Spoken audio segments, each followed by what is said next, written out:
اعوذ باللہ من الشیطان اللعین الرجیم بسم اللہ الرحمن الرحیم الحمد للہ وکفا وسلام علی عبادہ الذین اصطفیٰ. درود بھیجے محمد وعلی محمد صلی اللہ محمد.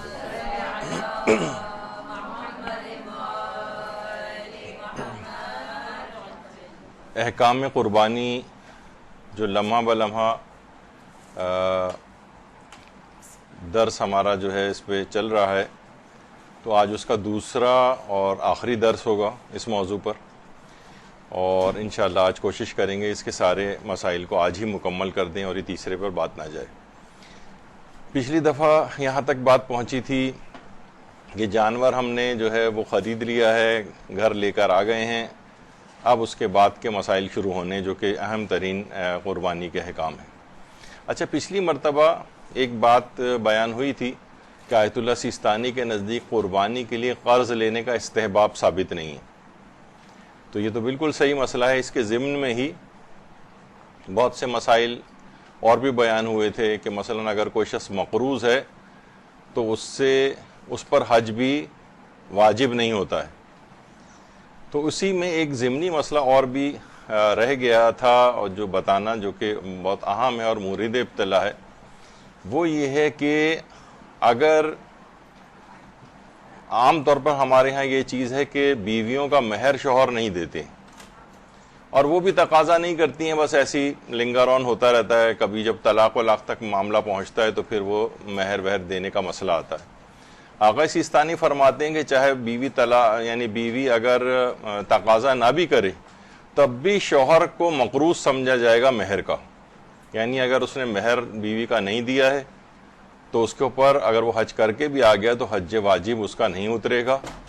اور یہ ایک بہت ہی اہم مسئلہ ہے، سوائے اس کے کہ حج کا جو مہر ہے اس کا شادی کے سلسلے میں جو اس نے رکھا تھا، اور جو حج کے اخراجات ہیں، ان دونوں کے برابر اگر اس کے پاس رقم موجود ہے تب تو حج واجب اترے گا، ورنہ اس کا حج واجب نہیں اترے گا، چاہے وہ حج کر کے ہی کیوں نہ وہاں سے واپس آ جائے گا. یعنی بیوی کا مہر وہ شوہر کے اوپر قرض کی طرح سے رہتا ہے، اور شوہر کو مقروض سمجھا جائے گا، اور اس کا واجب حج نہیں اترے گا. اگر سے کر کے آ گیا تو مستحب حج جو ہے وہ شمار ہوگا اس کا. تو بہرحال یہ قرض کے سلسلے میں نے کہا کہ یہ ایک اہم مسئلہ ہے اور مورد ابتلا ہے، اور کیونکہ ہمارے معاشرے کے اندر رائج نہیں ہے، اب زبردستی کر کے اس سے مہر کو معاف کروانا یہ بھی اس میں نہیں آئے گا. اور یا تو بیوی اب بہت رضا و رغبت کے ساتھ اپنا مہر پہلے ہی معاف کر چکی ہو تو اس صورت میں پھر اس کا حج واجب ہوگا. لیکن اگر بیوی نے کوئی ذکر نہیں کیا ہے، نہ ادائیگی کی کوئی بات آئی ہے، تو یہ مقروض سمجھا جائے گا اور حج واجب اس کا ادا نہیں ہوگا. تو یہ ایک مسئلہ حج کے سلسلے میں جو ہے وہاں پر پیش آتا ہے. اچھا، پھر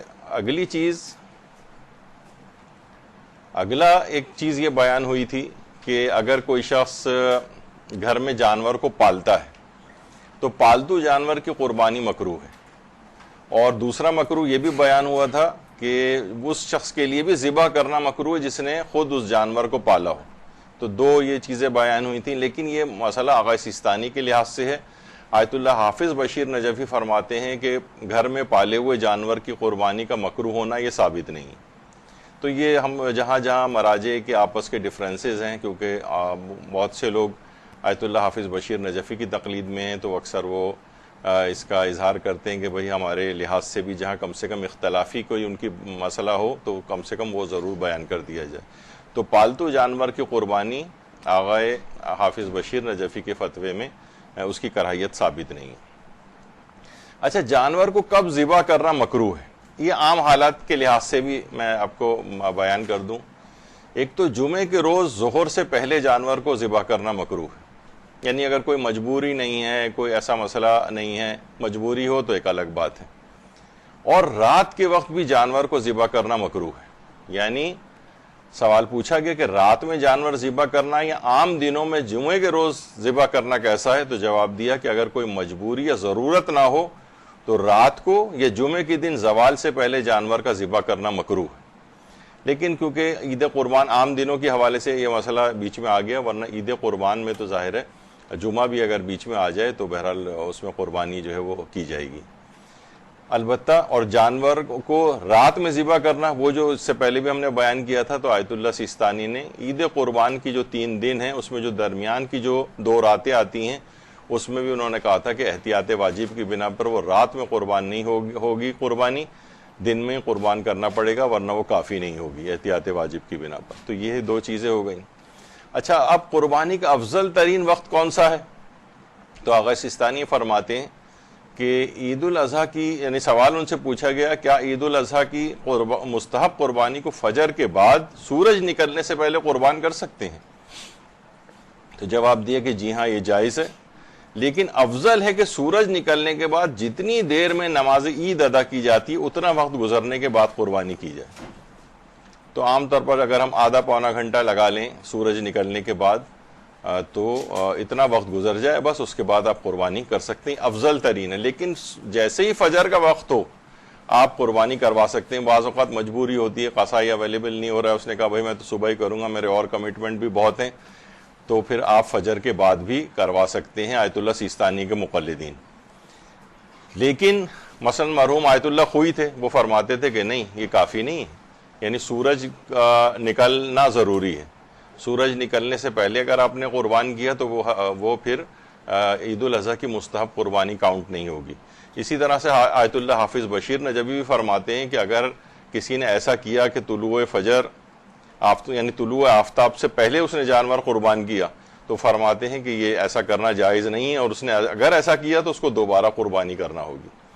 تو یہ دماغ میں رہے کہ مراجع کے فتاوے میں اس طرح کا اختلاف آتا ہے، تو اس میں ہمیشہ جب بھی کہا جاتا ہے کہ اپنے مرض تقلید کے جو مسائل ہیں ان کو فالو کرنا چاہیے، ان کا نظریہ پتہ ہونا چاہیے۔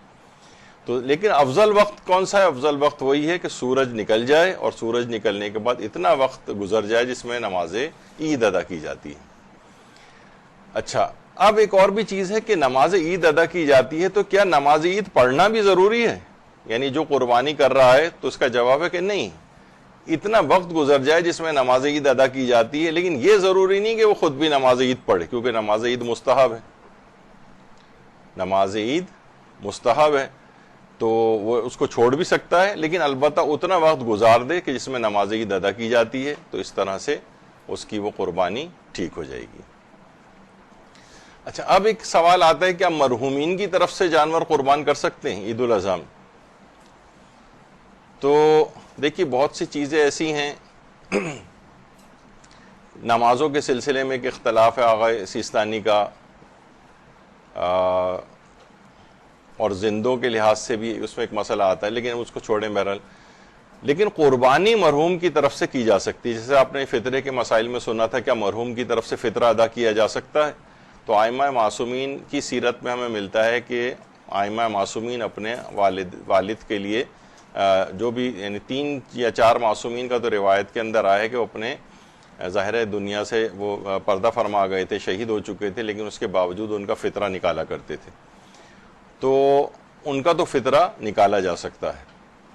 تو اسی طریقے سے مرحوم کی طرف سے جانور کو بھی قربان کیا جا سکتا ہے، بلکہ انسان یہ بھی کر سکتا ہے، سوال پوچھا گیا آغا سیستانی سے کہ جو شخص حج پہ نہ گیا ہو وہ اپنے اور تمام گھر والے اور مرحومین کی طرف سے ایک ہی جانور قربان کر سکتا ہے؟ تو جواب دیا کہ جی ہاں، اور آیت اللہ سیستانی فرماتے ہیں کوئی بھی شخص اپنے اور اپنے اہل خانہ کی طرف سے ایک ہی حیوان کی قربانی دے سکتا ہے، اس میں مرحومین کو بھی شامل کر لے اور جو زندہ گھر میں جو افراد ہیں ان کی طرف سے، تاکہ سب ثواب کے اندر برابر کے شریک ہو جائیں۔ اور کوئی الگ سے چاہے کہ بھئی یہ قربانی میری طرف سے، یہ میرے مرحوم والدین کی طرف سے، تو یہ بھی کر سکتا ہے۔ یعنی ایسا نہیں ہے کہ مرحوم کی طرف سے قربانی نہیں ہو سکتی ہے۔ کیا امام زمانہ علیہ الصلوۃ والسلام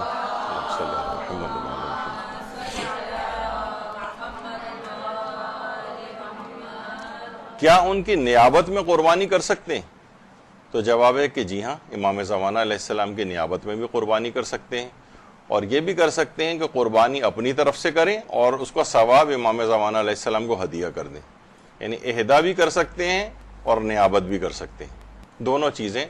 البتہ جیسے حج ہے امام زمانہ علیہ السلام کی طرف سے کرنا، اس میں آیت اللہ بہجت سے بھی سوال پوچھا گیا. آغا سیستانی کے نزدیک تو ویسے بالکل ہی جائز ہے, انہوں نے کہا کہ اس میں حرج نہیں, نیابت بھی کر سکتے ہیں, لیکن آیت اللہ بہجت مرحوم فرماتے تھے کہ بہتر ہے کہ امام زمانہ کو ثوابی ہدیہ کریں, ان کی طرف سے نیابت نہ کریں.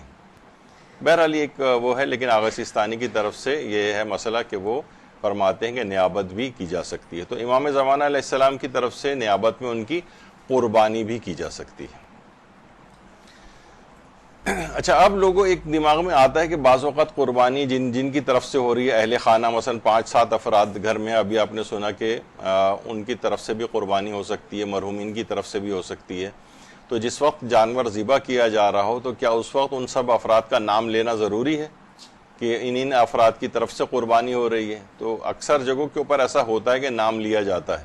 نام بھی لے سکتے ہیں, لیکن بہرحال شریعت کے اندر ایسی کوئی بھی پابندی نہیں ہے کہ جن افراد کی طرف سے قربانی ان کا نام بھی لیا جائے. بس آپ کا ارادہ کافی ہے کہ یہ میرے تمام گھر والوں کی طرف سے یہ قربانی ہے اور یہ میرے فلاں فلاں مرحوم کی طرف سے. دماغ میں ایک اجمالی آپ کا دماغ میں موجود ہے کہ کن کی طرف سے میں قربانی کر رہا ہوں, یعنی نام لینا ضروری نہیں ہے.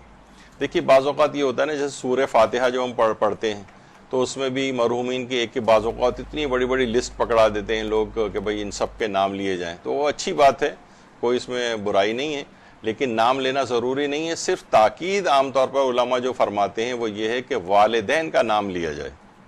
یعنی اگر کسی کے والدین ہیں تو تاکہ ایک حق بہرحال ان کا ہے کہ ان کا نام بھی اس طرح سے باقی رہے, تو جب سورہ فاتحہ یا نیک اعمال ان کو ہدیہ کریں تو ان کا نام لیں. لیکن بہرحال یہ بھی کوئی ضروری نہیں ہے. تو بہرحال قربانی کے وقت جن کی طرف سے بھی قربانی ہو ان کا نام لینا یہ ضروری نہیں ہے. اب ایک اور مسئلہ آتا ہے قربانی میں کہ قربانی اور عقیقے کو جمع کر سکتے ہیں. قربانی اور عقیقہ, تو زیادہ تر ہمارے مجتہدین یہ فرماتے ہیں کہ جی ہاں, قربانی اور عقیقہ کو جمع کیا جا سکتا ہے. بلکہ جس کی طرف سے قربانی ہو رہی ہے اس کا خود بخود ہی عقیقہ ہو جاتا ہے, چاہے وہ مثلا نیت کرے یا نہ کرے.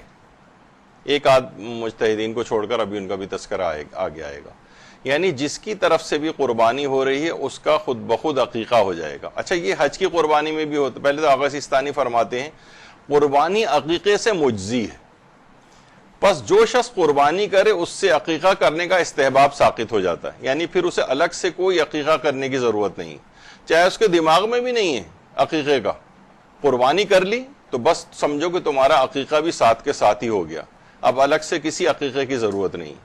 یعنی جس کی طرف سے قربانی ہوتی ہے اسی کا عقیقہ بھی ساتھ ہی ہو جاتا ہے.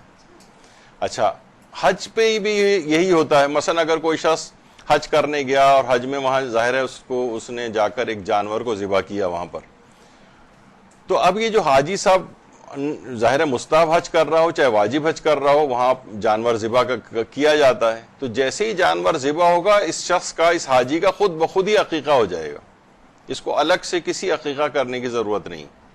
یعنی قربانی کا بھی خود بخود, یعنی قربانی مجزی ہو جاتی ہے عقیقے کے لیے, یعنی عقیقے کے لیے کافی ہے, الگ سے کوئی نہ نیت کرنے کی ضرورت ہے, بس اس کا خود بخود ہی عقیقہ ہو گیا. اسی طریقے سے حاجی کا بھی خود بخود عقیقہ ہو جاتا ہے. یعنی اگر اس کا عقیقہ نہیں ہوا تھا تو الگ سے اس کو عقیقہ کرانے کی ضرورت نہیں. اچھا, اب ایک اور مسئلہ اس کے اندر یہ آتا ہے کہ جس کی طرف سے قربانی ہوتی ہے اسی کا ہی عقیقہ ہوتا ہے.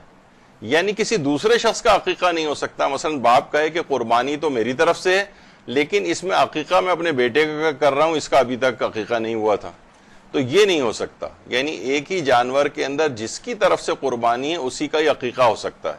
یا مثلا اگر بچے کا اگر عقیقہ کرنا ہے تو پھر یہ کرنا چاہیے کہ بیٹے ہی کی طرف سے اس بچے یا بچی ہی کی طرف سے قربانی کی جائے تو اسی کا ہی عقیقہ ہو جائے گا. یعنی الگ سے یہ اس میں ایک یعنی جو جانور ہے جس کی طرف سے قربانی ہوگی اسی کا ہی عقیقہ ہوگا. یعنی یہ نہیں ہو سکتا کہ قربانی کسی اور کی طرف سے ہو اور عقیقے کی نیت کسی اور کے لیے کی جائے. اور اگر کسی بچے کا عقیقہ نہیں ہوا ہے تو وہ قربانی بھی اسی بچے کی طرف سے قرار دے دی جائے تو اس کا عقیقہ بھی اس کے ساتھ ہی ہو جائے گا. یہ ایک دماغ میں رہنا چاہیے, ورنہ لوگ عام طور پر چیزیں الگ الگ کر دیتے ہیں. اچھا, کیا قربانی کے ساتھ عقیقے کی نیت کرنا ضروری ہے؟ یعنی قربانی کے ساتھ ہم عقیقہ کر رہے ہیں تو ہمارے دماغ میں ہو کہ یہ قربانی بھی ہے اور یہ عقیقہ بھی میں کر رہا ہوں. تو آغا سیستانی کے فتوے میں تو اس کی کوئی ضرورت نہیں. یعنی قربانی کریں گے تو عقیقہ خود بخود ہو جائے گا، سوائے آیت اللہ وحید خراسانی کے۔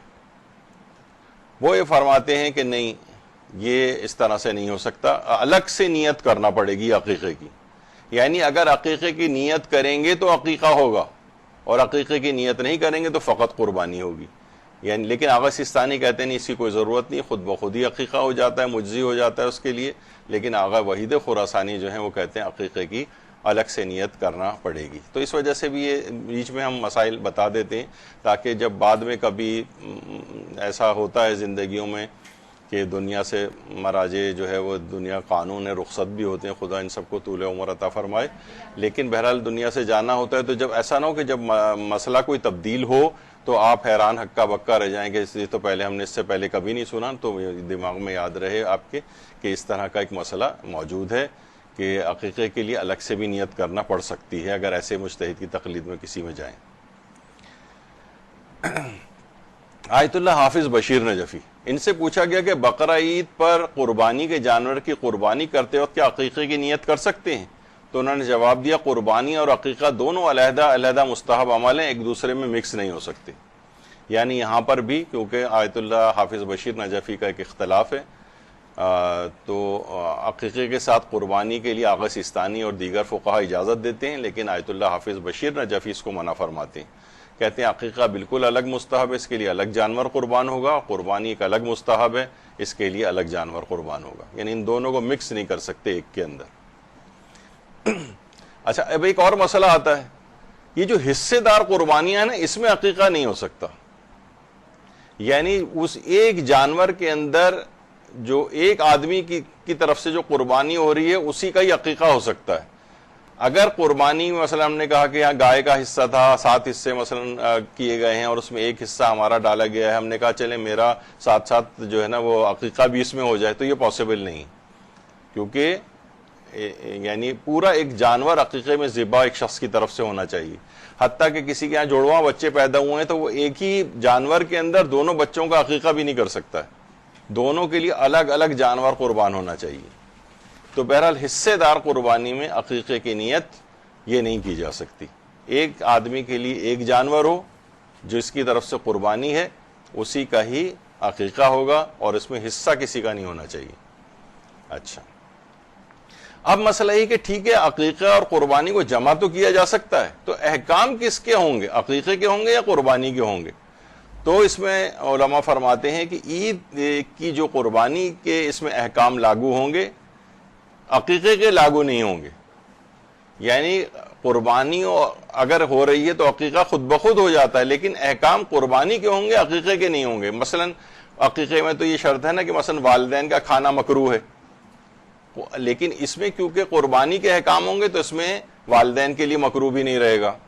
اچھا، اپنا عقیقہ اگر کوئی شخص کر رہا ہے مثلا تو اس کے لیے اس جانور کا گوشت کھانا مکروہ ہے اس شخص کے لیے جس کا اپنا عقیقہ ہوا ہے، ایک تو والدین کے لیے مکروہ ہے اور اس شخص کے لیے بھی مکروہ ہے۔ بچہ اگر وہ پیدا ہوا ہے ظاہر ہے وہ تو گوشت نہیں کھائے گا، اس کے لیے تو کھانے کا مسئلہ نہیں ہے، لیکن بہت سے لوگوں کا بعد میں بھی عقیقہ ہوتا ہے، تو اس میں احکام قربانی کے جانور کے ہوں گے، یعنی وہ شخص خود بھی اس جانور کا گوشت کھا سکتا ہے۔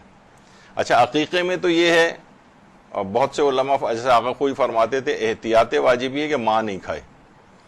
اچھا، ماں جو ہے وہ جو کراہیت بھی ہے وہ مثلا والدین کے لیے ہے، ماں کے لیے ہے، باپ کے لیے، اس میں بھی گوشت کھانے کی کراہیت ہے۔ مثلا بریانی پکی ہوئی ہے تو گوشت ہٹا کے چاول کھا سکتے ہیں، اس گوشت کا قورمہ بنا ہوا ہے شوربے کے ساتھ اس میں روٹی کھا سکتے ہیں، گوشت نہیں گوشت کا کراہیت ہے، یعنی وہ شخص خود بھی اپنے عقیقے کا شوربہ یا وہ چاول بریانی والے جو ہے وہ کھا سکتا ہے، لیکن گوشت کا کھانا کراہیت رکھتا ہے۔ لیکن قربانی اور عقیقہ اگر مکس ہو گیا ہے یعنی اس کا، تو پھر اس میں احکام قربانی کے ہوں گے، عقیقے کے نہیں ہوں گے، یعنی خود بھی کھا سکتا ہے مکروہ نہیں ہے، اس کے والدین کھا سکتے ہیں مکروہ نہیں ہے، اور عقیقے کے مسائل اور جو ہیں کافی ڈیٹیل، یہاں پر عقیقے کے تمام مسائل کی کلاس ہو چکی ہے، انٹرنیٹ پہ اویلیبل ہے، تو اس میں تفصیل اس کی آ سکتی ہے۔ تو یہ ایک قربانی کے سلسلے میں ایک اہم مسئلہ ہے۔ اچھا، اسی سے کہ جب یہ دو چیزیں آپس میں مکس ہوتی ہیں نا، تو ایک ضمنی مسئلہ اور بھی اور سن لیجئے، نمازوں کے سلسلے میں کام آتا ہے، اس کو کہتے ہیں تداخل کا مسئلہ۔ یعنی دو نماز، کیا ہم ایسا کر سکتے ہیں کہ ایک ہی نماز میں دو نمازوں کی نیت کر لیں؟ تو وہ بہت ہی مخصوص نمازیں ہیں جن کا بھی میں ذکر کر رہا ہوں، جیسے نماز جعفر تیار ہے. آپ چاہ رہی ہیں کہ نماز شب تو میں پڑھ ہی رہی ہوں، تو ایسا کیا کروں کہ میرا نماز جعفر تیار بھی ہو جائے اور اسی میں ہی نماز شب کی نیت بھی ہو جائے؟ تو جی ہاں، ایسا ہو سکتا ہے.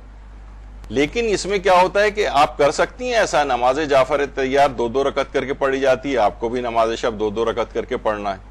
تو اس میں بس کرنا یہ ہوگا کہ طریقہ نماز جعفر تیار کا ڈالیں گے اور نیتیں دونوں نمازوں کی کر لیں گے. یعنی اس میں جو حکم لگے گا نا، وہ طریقہ نماز جعفر تیار کا آئے گا. یعنی وہ تسبیحات اربع 75 بار ہر رکعت کے اندر اور رکوع اور سجدے کے اندر جو پڑھی جاتی ہیں. اسی طریقے سے مثلا نوافل یومیہ،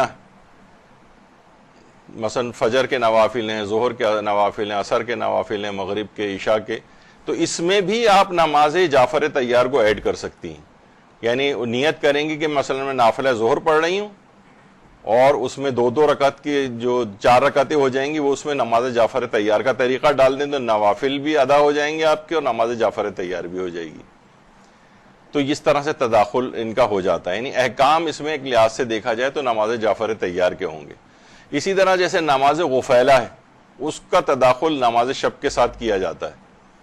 تو اس میں طریقہ نماز غفیلہ کا چلے گا اور نیتیں دونوں نمازوں کی ہوں گی. حتیٰ کہ نوافل اگر قضا بھی ہو جائیں تو یہ حکم قضا میں بھی چلتا ہے. یعنی آپ نے کہ نوافل قضا ہو گئے، آپ نے نہیں پڑھے تھے، کل آپ کے رہ گئے، تو آپ نے کہا کہ آج میں جعفر تیار کی نیت کے ساتھ ملا کے قضا نوافل پڑھ لوں، تو یہ بھی پاسبل ہے. لیکن ان دو کے علاوہ بہتر ہے کہ اور کسی نمازوں کا آپس میں آپ تداخل نہ کریں. خیر، اچھا، اب اس کے بعد اب یہ ہے کہ عید قربان پر کتنے جانور قربان کیے جا سکتے ہیں؟ عید قربان پر کتنے جانور قربان کیے جا سکتے ہیں؟ تو جتنے چاہیں قربان کر سکتے ہیں. بہت سے لوگ مثلا بکرا بھی لے آتے ہیں، گائے بھی لے آتے ہیں. تو بعض لوگ اعتراض کرتے ہیں کہ بھئی ایسے یہ اسراف کرنے کی کیا ضرورت تھی. تو دیکھیے، ان چیزوں کے اندر ہی کوئی اسراف نہیں ہوتا ہے. پیغمبر اسلام صلی اللہ علیہ وآلہ وسلم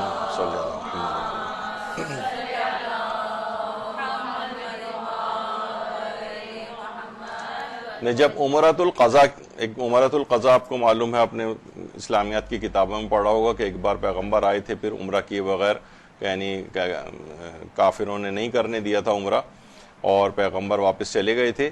تو اس کے بعد اگلے سال پھر جب دوبارہ آئے تو اس عمرے کی قضا کو نیت سے انجام دیا اور اپنے ساتھ 80 اونٹ لے کر آئے تھے جانور کے. یعنی اسراف نہیں ہوتا، دیکھا جائے تو ایک اونٹ سے بھی قربانی ہو جاتی ہے. 80 اونٹ لے کر آئے اور پیغمبر اپنے حجۃ الوداع کا جو ان کا آخری حج تھا پیغمبر کا، اس میں اپنے ساتھ 100 اونٹ لے کر آئے تھے، جس میں بہت بڑی تعداد 60-65 سے بھی زیادہ پیغمبر نے اپنے ہاتھ سے ذبح کیے تھے. تو اس میں اگر کوئی شخص استطاعت رکھتا ہے تو ایک سے زائد قربانیاں بھی کر سکتا ہے. اسی طریقہ سے حج کے موقع پر بھی جب وہاں بہت بڑی تعداد میں، مثلا اگر 35 لاکھ حاجی آئیں تو 1.5-2 کروڑ کے قریب مثلا جانور وہاں پہ لائے جاتے ہیں، اور لوگ کیونکہ ایک سے زیادہ بھی قربانیاں کرتے ہیں. تو بہرحال عید قربان پر جتنے چاہیں اپنی استطاعت کے مطابق جانور کو قربان کیا جا سکتا ہے. کیا خود ذبح کرنا مستحب ہے؟ تو علماء یہ فرماتے ہیں کہ جی ہاں، زیادہ بہتر تو یہ کہ انسان اپنے ہاتھ سے خود جانور ذبح کرے، لیکن بہرحال کسی اور سے بھی چاہے تو ذبح کروا سکتا ہے. لیکن خود زیادہ ثواب ملے گا اگر یہ کام اپنے ہاتھ سے انجام دیا جائے. تو ہمارے مولانا محترم غلام علی وزیری صاحب یا کاروانوں کے جس زمانے میں ہوتا تھا، تو بہت سے علماء اب تک بھی جو ہے وہ پورے کاروانوں کے خود، یعنی 50-50، 60-60، 70-70، 100 ایک شخص ہی ذبح کرتا ہے وہاں پر. یعنی جس کو صحیح طور پر ذبح کرنا آتا ہے. تو مولانا غلام علی وزیری صاحب یا اور ہمارے مولانا محمد علی نقوی صاحب، ان کے ساتھ مجھے سعادت ملی ہے. تو یعنی اتنے زیادہ محنت ان لوگوں کو کرنا پڑتی کہ خود ہی جانور لوگوں کی طرف نیابت میں ذبح کرتے ہیں وہاں پر. تو بہرحال لیکن زیادہ بہتر یہ کہ انسان خود ذبح کرے تو اس کا ثواب زیادہ ہے. ذابح کون ہو، یعنی کون شخص جو ہے وہ ذبح کرے، اس کے معنی یہ ہیں کہ جو ذبح کرنے والا ہے اس کا دین و مذہب کیا ہونا چاہیے. دیکھیے، ایک تو ظاہر ہے کہ مسلمان ہونا چاہیے، لیکن ایک مسئلہ اس کے اندر پیش آتا ہے، اور وہ یہ ہے کہ اگر کوئی ذابح مثلاً وہ غیر اہل کتاب کافر ہو، کیونکہ دیکھیے جب یہ ہوتا ہے نا کہ اتنی زیادہ قربانیاں ہو رہی ہوتی ہیں یہاں پر کہ جو پراپر جو قصائی ہیں ان کی تعداد تو بہت کم ہے اور قربانی اتنی زیادہ ہو رہی ہے. یعنی میں نے آپ کو بتایا تھا کہ 75 لاکھ کے قریب جو ہے نا اشخاص یا 1 کروڑ کے قریب اشخاص جو ہے قربانی کر رہے ہوتے ہیں پاکستان کے اندر صرف. تو 1 کروڑ قصائی تو نہیں ہے پاکستان کے اندر. تو یہ پھر کیا ہوتا ہے کہ مختلف قوموں کے اور مذاہب کے لوگ بھی قصائی بن کے اس میں آ جاتے ہیں. ہندو قصائی آ گیا مثلا, قادیانی آ گیا کوئی, آپ کو پتہ چلا. تو بہرحال اگر ہندو یا قادیانی ہو یعنی غیر اہل کتاب ہو تو پھر زیادہ تر علماء یہ فرماتے ہیں کہ نہیں, اس کا تو ذبیحہ صحیح نہیں, کافر کا ذبیحہ. ایک یہ والا مسئلہ ہے. لیکن ایک آدھ علماء کا ایکسیپشن ہے جو بھی آگے چل کر آئے گا. تو بہرحال اگر کوئی غیر اہل کتاب ہے تو اس کا ذبیحہ صحیح نہیں ہے. کچھ علماء فتوے کی بنا پر کچھ احتیاط واجب لگا کے منع کرتے ہیں. ناسبی اگر ذبح کر دے, بعض ایسے بھی ہوتے ہیں کہ جو دشمنان اہل بیت ہوتے ہیں. ہمیں پتہ ہے کہ شخص پکا دشمن اہل بیت ہے. البتہ یہ ذرا بہت مشکل سے پتہ چلتا ہے کہ یعنی دشمن ناسبی کے معنی یہ ہیں کہ جو اپنی دشمنی اہل بیت کو علل اعلان ظاہر کر دے. ایک ہے کہ دل کی, ہمیں پتہ ہے کہ دل میں یہ دشمنی رکھتا ہے. کیونکہ دیکھیے آج کل دشمنی اہل بیت نواسب کی ایک لحاظ سے, یعنی جو دوسری چیز ہے کہ ظاہر ہے کہ وہ آئمہ کو تو برا بھلا ظاہر بظاہر نہیں کہہ سکتے. آج کل ایسا ماحول ہو گیا ہے کہ بہرحال کوئی ان کو ظاہر بظاہر برا بھلا نہیں کہہ سکتا ہے, لیکن اپنے اس بغض و عناد کو وہ شیعوں کی دشمنی میں نکالتا ہے, یعنی ان کے خلاف ہو جاتا ہے. تو ہم اس کے اوپر اپلائی نہیں کریں گے کہ یہ شخص ناسبی ہے, چاہے ہمیں پتہ ہی کیوں نہ ہو کہ ہمارا دشمن ہے. تو بہرحال ناسبی اگر ہمیں پتہ ہے چل جائے کسی کا تو یہ اس کا ذبیحہ صحیح نہیں ہے. ناسبی یعنی حتیٰ کہ کافر تک کو صدقہ دیا جا سکتا ہے, لیکن ناسبی کو صدقہ دینا حرام قرار دیا گیا ہے. دشمن اہل بیت کو یہ والی سہولت نہیں ملے گی, چاہے یہودی اور عیسائی کو تم صدقہ دے دو. تو ناسبی کا صدقہ یہ کو بھی صدقہ نہ دیا جائے, نہ اس سے کوئی اپنا جانور قربان کروائے جائے. تو بہرحال اگر ناسبی نے اگر جانور قربان کر دیا آپ کا تو وہ جانور ضائع ہو جائے گا, نجس ہو جائے گا, اس کا گوشت نہیں کھا سکتے. اچھا اب آ جائیے اہل کتاب. اہل کتاب یعنی یہودی اور عیسائی, اور آغائے سیستانی اور آغائے رہبر کے فتوے میں پارسی بھی جو ہیں وہ اہل کتاب شمار ہوتے ہیں. اور یہ تینوں جسمانی اعتبار سے ظاہری طور پر پاک بھی ہیں. یعنی یہودی جسمانی طور پر پاک ہیں ان دونوں کے فتوے میں, عیسائی بھی پاک ہیں, اور پارسی بھی جسمانی اعتبار سے پاک ہیں. یعنی کوئی مثلا کوک رکھ لیا اپنے, ماسی ہے کوئی مثلا وہ عیسائی ہے, وہ آ کر جھاڑو پوچھا کر رہی ہے, یا کوئی پارسی ہے جو اس طرح سے کوئی کام کر رہا ہے کوئی, یا کوک ہے مثلا, تو اس کا گیلا ہاتھ بھی ان چیزوں کے اوپر لگ جائے تو کوئی فرق نہیں پڑتا اور پاک سمجھا جائے گا. لیکن کیا اہل کتاب کا ذبیحہ بھی صحیح ہے یا نہیں ہے؟ تو اس میں دیکھیے کچھ تو میں آپ کو بتا دوں کہ موجودہ تو زیادہ تر علماء اس کو منع ہی کرتے ہیں کہ اہل کتاب کا ذبیحہ بھی ٹھیک نہیں ہے. لیکن ہمارے علماء کا ایک گروہ جو متقدمین علماء کہلاتے ہیں, بہت ابتدائی غیبت صغریٰ کے دور کے جو سے جن کی ابتدا ہوئی ہے وہ متقدمین علماء کہلاتے ہیں. میں ایک ویسی بیچ میں بات آ گئی تو بتا دوں کہ علماء کے ادوار کے اعتبار سے 3 گروہ ہیں اس وقت. ایک متقدمین علماء ہیں جو بہت پہلے کے ہیں, ایک متاخرین علماء ہیں, اور ایک متاخر المتاخرین علماء ہیں. یعنی ابھی جو علماء چل رہے ہیں جتنے ہمارے, یہ متاخر المتاخرین, آخروں میں بھی آخری والے جو ہیں وہ علماء کہے جاتے ہیں. تو متقدمین, متاخرین اور متاخر المتاخرین. تو کچھ ہمارے علماء ایسے گزرے ہیں, 2 عالم خاص طور پر, ابن جنید اسقافی, یعنی یہ اس زمانے کے علماء میں جو جب غیبت صغریٰ, یعنی انہوں نے امام کی غیبت صغریٰ کا دور بھی درک کیا ہے. ابن جنید اسقافی اور ابن ابی عقیل عمانی, یہ 2 علماء خاص بات سے, صلاح ابن جنید اور یہ ابن ابی عقیل عمانی, یہ بہت متقدمین علماء. وہ کہتے تھے کہ مطلق طور پر اہل کتاب کا ذبیحہ صحیح, یہ گروہ ہے. یعنی یہ کبھی فتویٰ یہ دوبارہ آ جائے, اور موجودہ زمانے میں ایک مجتہد کا فتویٰ اس سے ملتا جلتا ہے, کبھی موجودہ بھی آگے چل کے بیان کروں گا. تو اہل کتاب نے اگر ذبح کیا ہے جانور, پتہ چلا آپ کو ارے یہ تو بھائی عیسائی تھا جو جانور ذبح کر کے چلا گیا, اب کیا کیا جائے؟ تو بہرحال میں بتا دوں کہ یہ ایک تو پرانے زمانے کے جو علماء ہیں ان میں ابن جنید اور مثلا یہ ابن ابی عقیل عمانی, ان کا یہ فتویٰ رہ چکا ہے. اور بعد کے کچھ علماء ہیں جیسے آیت اللہ سید محمد صادق روحانی، ابھی کچھ ہی عرصے پہلے ان کا انتقال ہوا ہے، اور شیخ صدوق کا بھی یہی نظریہ تھا کہ اگر یہ اہل کتاب افراد اگر تسمیہ پڑھ کر یعنی اللہ کا نام لے کر ذبح کر دیں تو ان کا ذبیحہ بھی ٹھیک ہے، یعنی یہ ذبیحہ اللہ کا نام لے کر بھی اگر کر دیا جائے تو ٹھیک ہے۔ تو بہرحال یہ ایک نظریہ اس سلسلے میں ہے۔ آغا سیستانی البتہ فرماتے ہیں، ان سے سوال پوچھا گیا کیا ایسے گائے بھیڑ بکری کا گوشت کھانا جائز ہے جسے اہل کتاب نے ذبح کیا ہو؟ تو وہ فرماتے ہیں کہ نہیں، جائز نہیں ہے، اگرچہ وہ ذبح کے وقت اللہ کا نام ہی کیوں نہ لے احتیاط واجب کی بنا پر، یعنی چاہے اس نے اللہ کا نام لیا ہو۔ ابھی آپ نے سنا نا کہ بہت سے علماء یہ کہتے ہیں کہ اگر اسے اللہ کا نام وہ لے لے تو جائز ہو جاتا ہے۔ آغا سیستانی کہتے ہیں چاہے وہ اللہ کا نام ہی کیوں نہ لے، عیسائی چاہے یہودی اللہ کا نام لے کر ہی کیوں نہ ذبح کرے، تب بھی اس کا احتیاط واجب کی بنا پر وہ جانور حلال نہیں ہوگا۔ اچھا، اب مسئلہ یہاں پر یہ ہوتا ہے کہ ایسے اب پتہ چلا کہ وہ تو لوگوں نے بتایا ارے بھائی یہ تو عیسائی ذبح کر کے چلا گیا ہے، یہ تو کرسچن ہے، یہ جو قصائی، بہت سا بڑی تعداد میں آ جاتے ہیں ایسے افراد۔ تو آغا سیستانی فرماتے ہیں احتیاط واجب کی بنا پر جانور جو ہے وہ آپ کا صحیح نہیں ہے، اس کا ذبیحہ اور اس کا گوشت نہیں کھا سکتے، نجس ہو گیا ہے وہ۔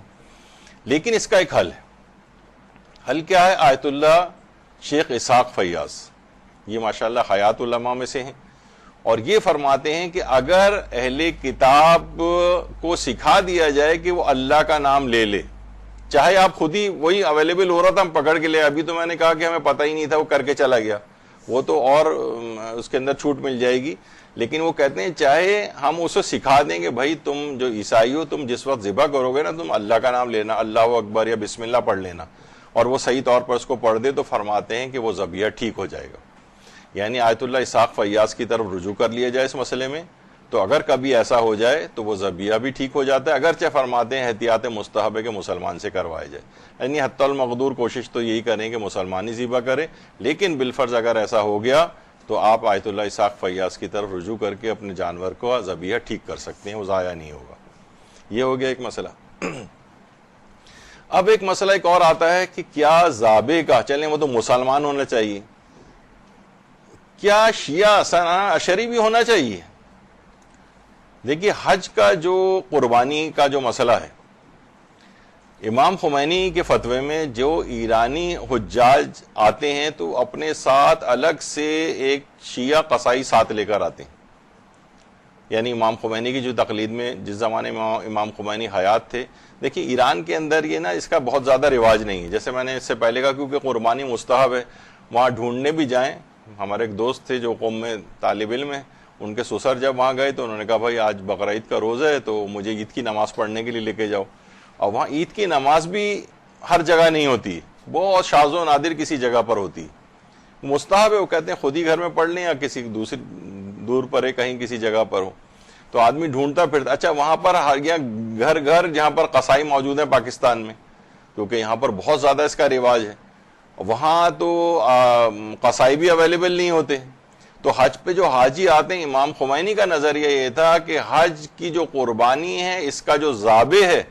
اس کے لیے اثنا عشری ہونا ضروری ہے، شیعہ اثنا عشری، یعنی اگر آپ نے کسی غیر شیعہ سے اگر جانور ذبح کرایا تو صحیح نہیں، تو وہ لوگ پھر الگ سے قصائی اپنے ساتھ کاروان والے لے کر آتے ہیں کہ جو کہ شیعہ طریقے سے ذبح کرنے، خود شیعہ ہوتا ہے اور ذبح کرتا ہے۔ امام خمینی ایک اور بھی چیز کہتے ہیں، یہ صرف حج کی قربانی کا ہی مسئلہ نہیں ہے، بلکہ حج پہ جو جانور یعنی کفارے جو واجب ہوتے ہیں جانوروں کے، مثلا بکرا فلاں کام کیا تو بکرے کا زیر سایہ سفر کیا مردوں نے تو بند گاڑی کا تو اس پہ ایک جانور کو ذبح کرنا پڑتا ہے، وہ فرماتے ہیں کہ حج کے جو کفارے کے جانور ہیں ان کو ذبح کرنے والا بھی شیعہ اثنا عشری ہونا چاہیے، لیکن یہ صرف امام خمینی کی حد تک تھا، یعنی باقاعدہ ہم نے اس کا ایک سوال بھی بنایا تھا کہ بتائیے وہ کون سے مرجع گزرے ہیں جو حج اور کفارے کے جانور کی قربانی میں ذبح کرنے والے کے لیے شیعہ اثنا عشری کی شرط لازمی قرار دیتے ہیں، تو اس کا جواب ہے امام خمینی۔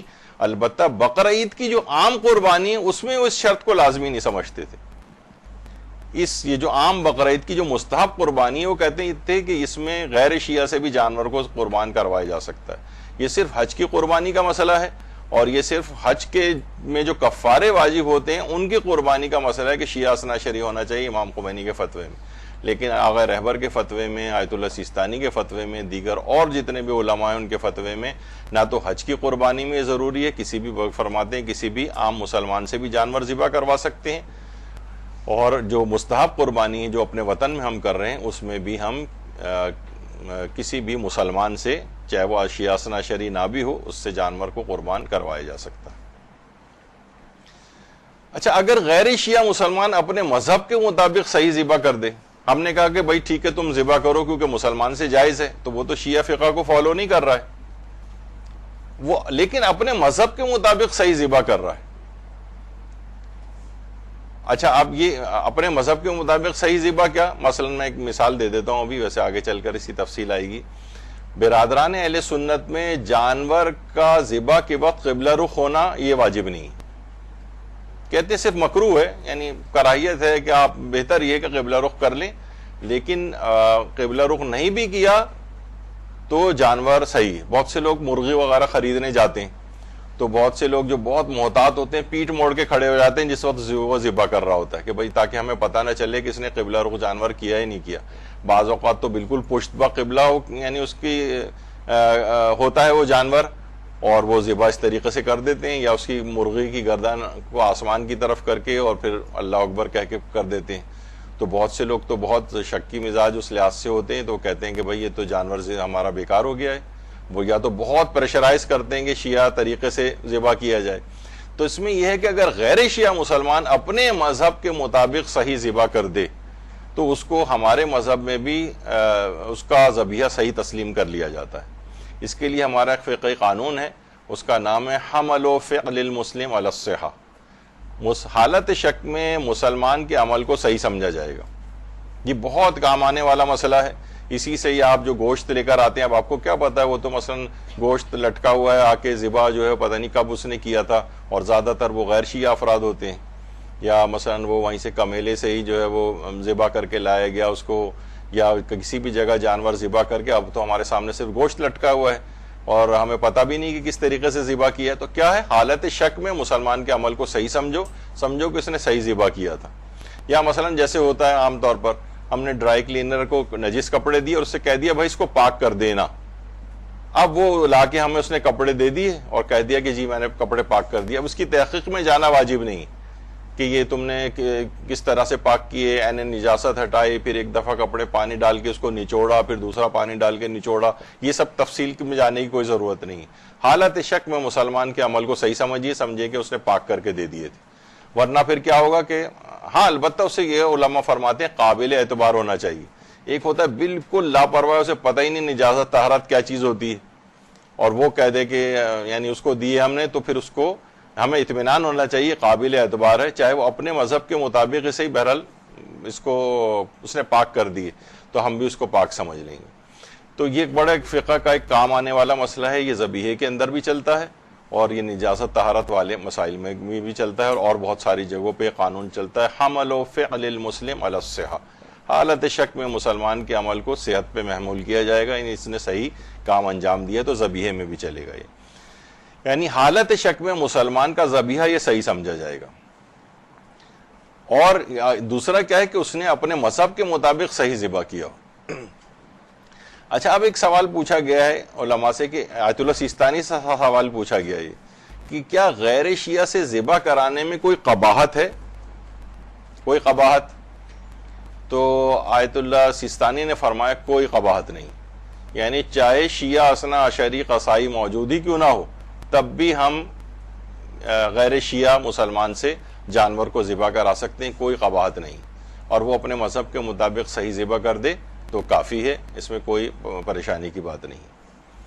اچھا، اگر ذابح اسماعیلی یا بوہری ہو، بعض اوقات دیکھیے میں نے کہا نا کہ اتنی زیادہ کھپت ہو گئی ہے قصائی، برساتی قصائی جسے کہا جاتا ہے، تو وہ ایک دم سے امٹ کے نکل آتے ہیں، تو وہ اب بہت سے تو وہ ظاہر ہے وہ اناڑی ٹائپ کے بھی ہوتے ہیں کیونکہ اس سے پہلے کبھی ذبح نہیں کیا ہوتا، انہوں نے کہا کوئی بات نہیں، اس میں تو اپنے یعنی ایک ہی دن میں انسان جو ہے نا وہ لاکھوں روپے کما لیتا ہے، تو اس میں اسماعیلی بھی نکل آتے ہیں، بوہری بھی نکل آتے ہیں۔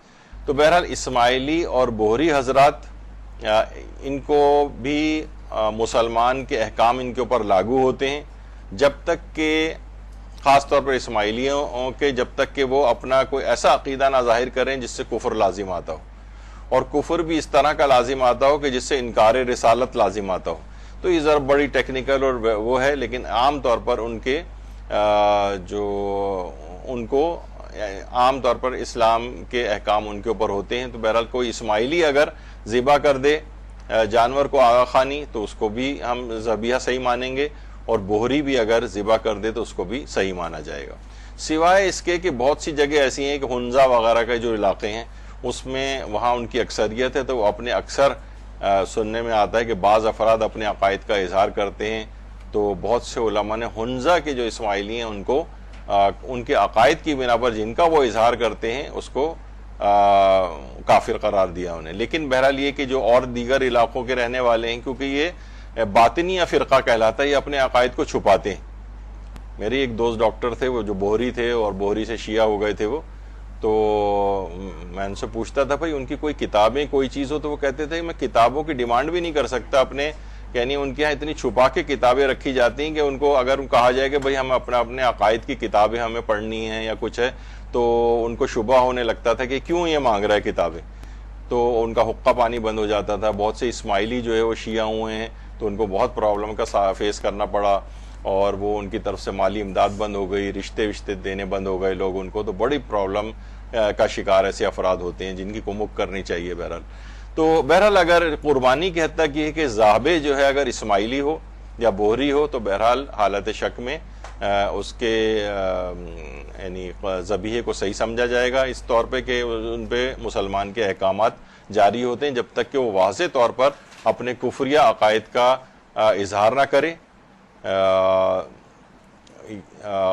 اور وہ بھی اظہار ایسا ہوگا جس سے انکار رسالت لازم آتا ہو. ایک ٹیکنیکل سی بحث ہے جو کبھی اور انشاءاللہ. اچھا اب آ جائیے ذابح یعنی جو ذبح کرنے والا ہے. دیکھیے ابھی ہم کہاں تک پہنچے تھے کہ ہم جانور ذبح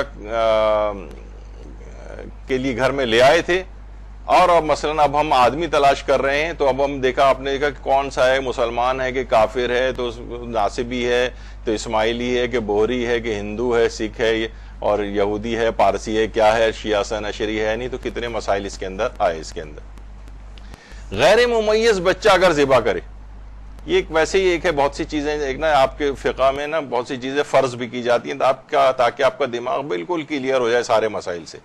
غیر ممیز بچہ اگر ذبح کرے تو یہ کافی نہیں، جانور بھی نجس ہو جائے گا. اس کے ذبیحے کو صحیح نہیں سمجھا گیا. غیر ممیز یعنی 5 6 7 سال کا بچہ ہے اگر مثلا، اور وہ تمیز تہذیب ایسا نہیں رکھتا ہے اور وہ جانور ذبح کر دے تو اس کا ذبیحہ ٹھیک نہیں. اچھا عورت یا ممیز بچہ اگر ذبح کرے، یعنی عورت کے لیے بھی ہے کہ اگر عورت بھی اگر ذبح کرتی ہے تو اس کا ذبیحہ بالکل صحیح ہے. مشکل ہے کہ عورتیں ذبح کریں، پہلے تو کاکروچ وغیرہ کو سے ابتدا کریں، اگر اس سے ان کا ڈر اور ختم ہو جاتا ہے تو پھر آگے کی طرف جائیں گی. تو بہرحال عورتوں کے لیے بھی ذبیحہ بالکل جائز ہے، اور ممیز بچہ بھی اگر ذبح کرے تو وہ بھی ذابح ہو سکتا ہے. یعنی سمجھدار ہو گیا ہے، 12 13 14 سال کا ہو گیا ہے، ممیز ہو گئے، تو اس کے ذبیحے کو بھی اگرچہ یہ بالغ نہیں ہوا ہے لیکن اس کا ذبیحہ صحیح سمجھا جائے گا.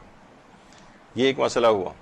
جب بھی آغا سستانی ایک استفتاء میں فرماتے ہیں کہ عورت بھی جانور ذبح کر سکتی ہے، اور نابالغ بچہ اگر ممیز یعنی سمجھدار ہو اور ذبح شرعی کو انجام دے سکتا ہو تو کافی ہے. یعنی صحیح طریقے سے اس کو انجام بھی دے جو طریقہ ذبح کرنے کا ہے، تو پھر اس کا ذبیحہ بھی ٹھیک مان لیا جائے گا.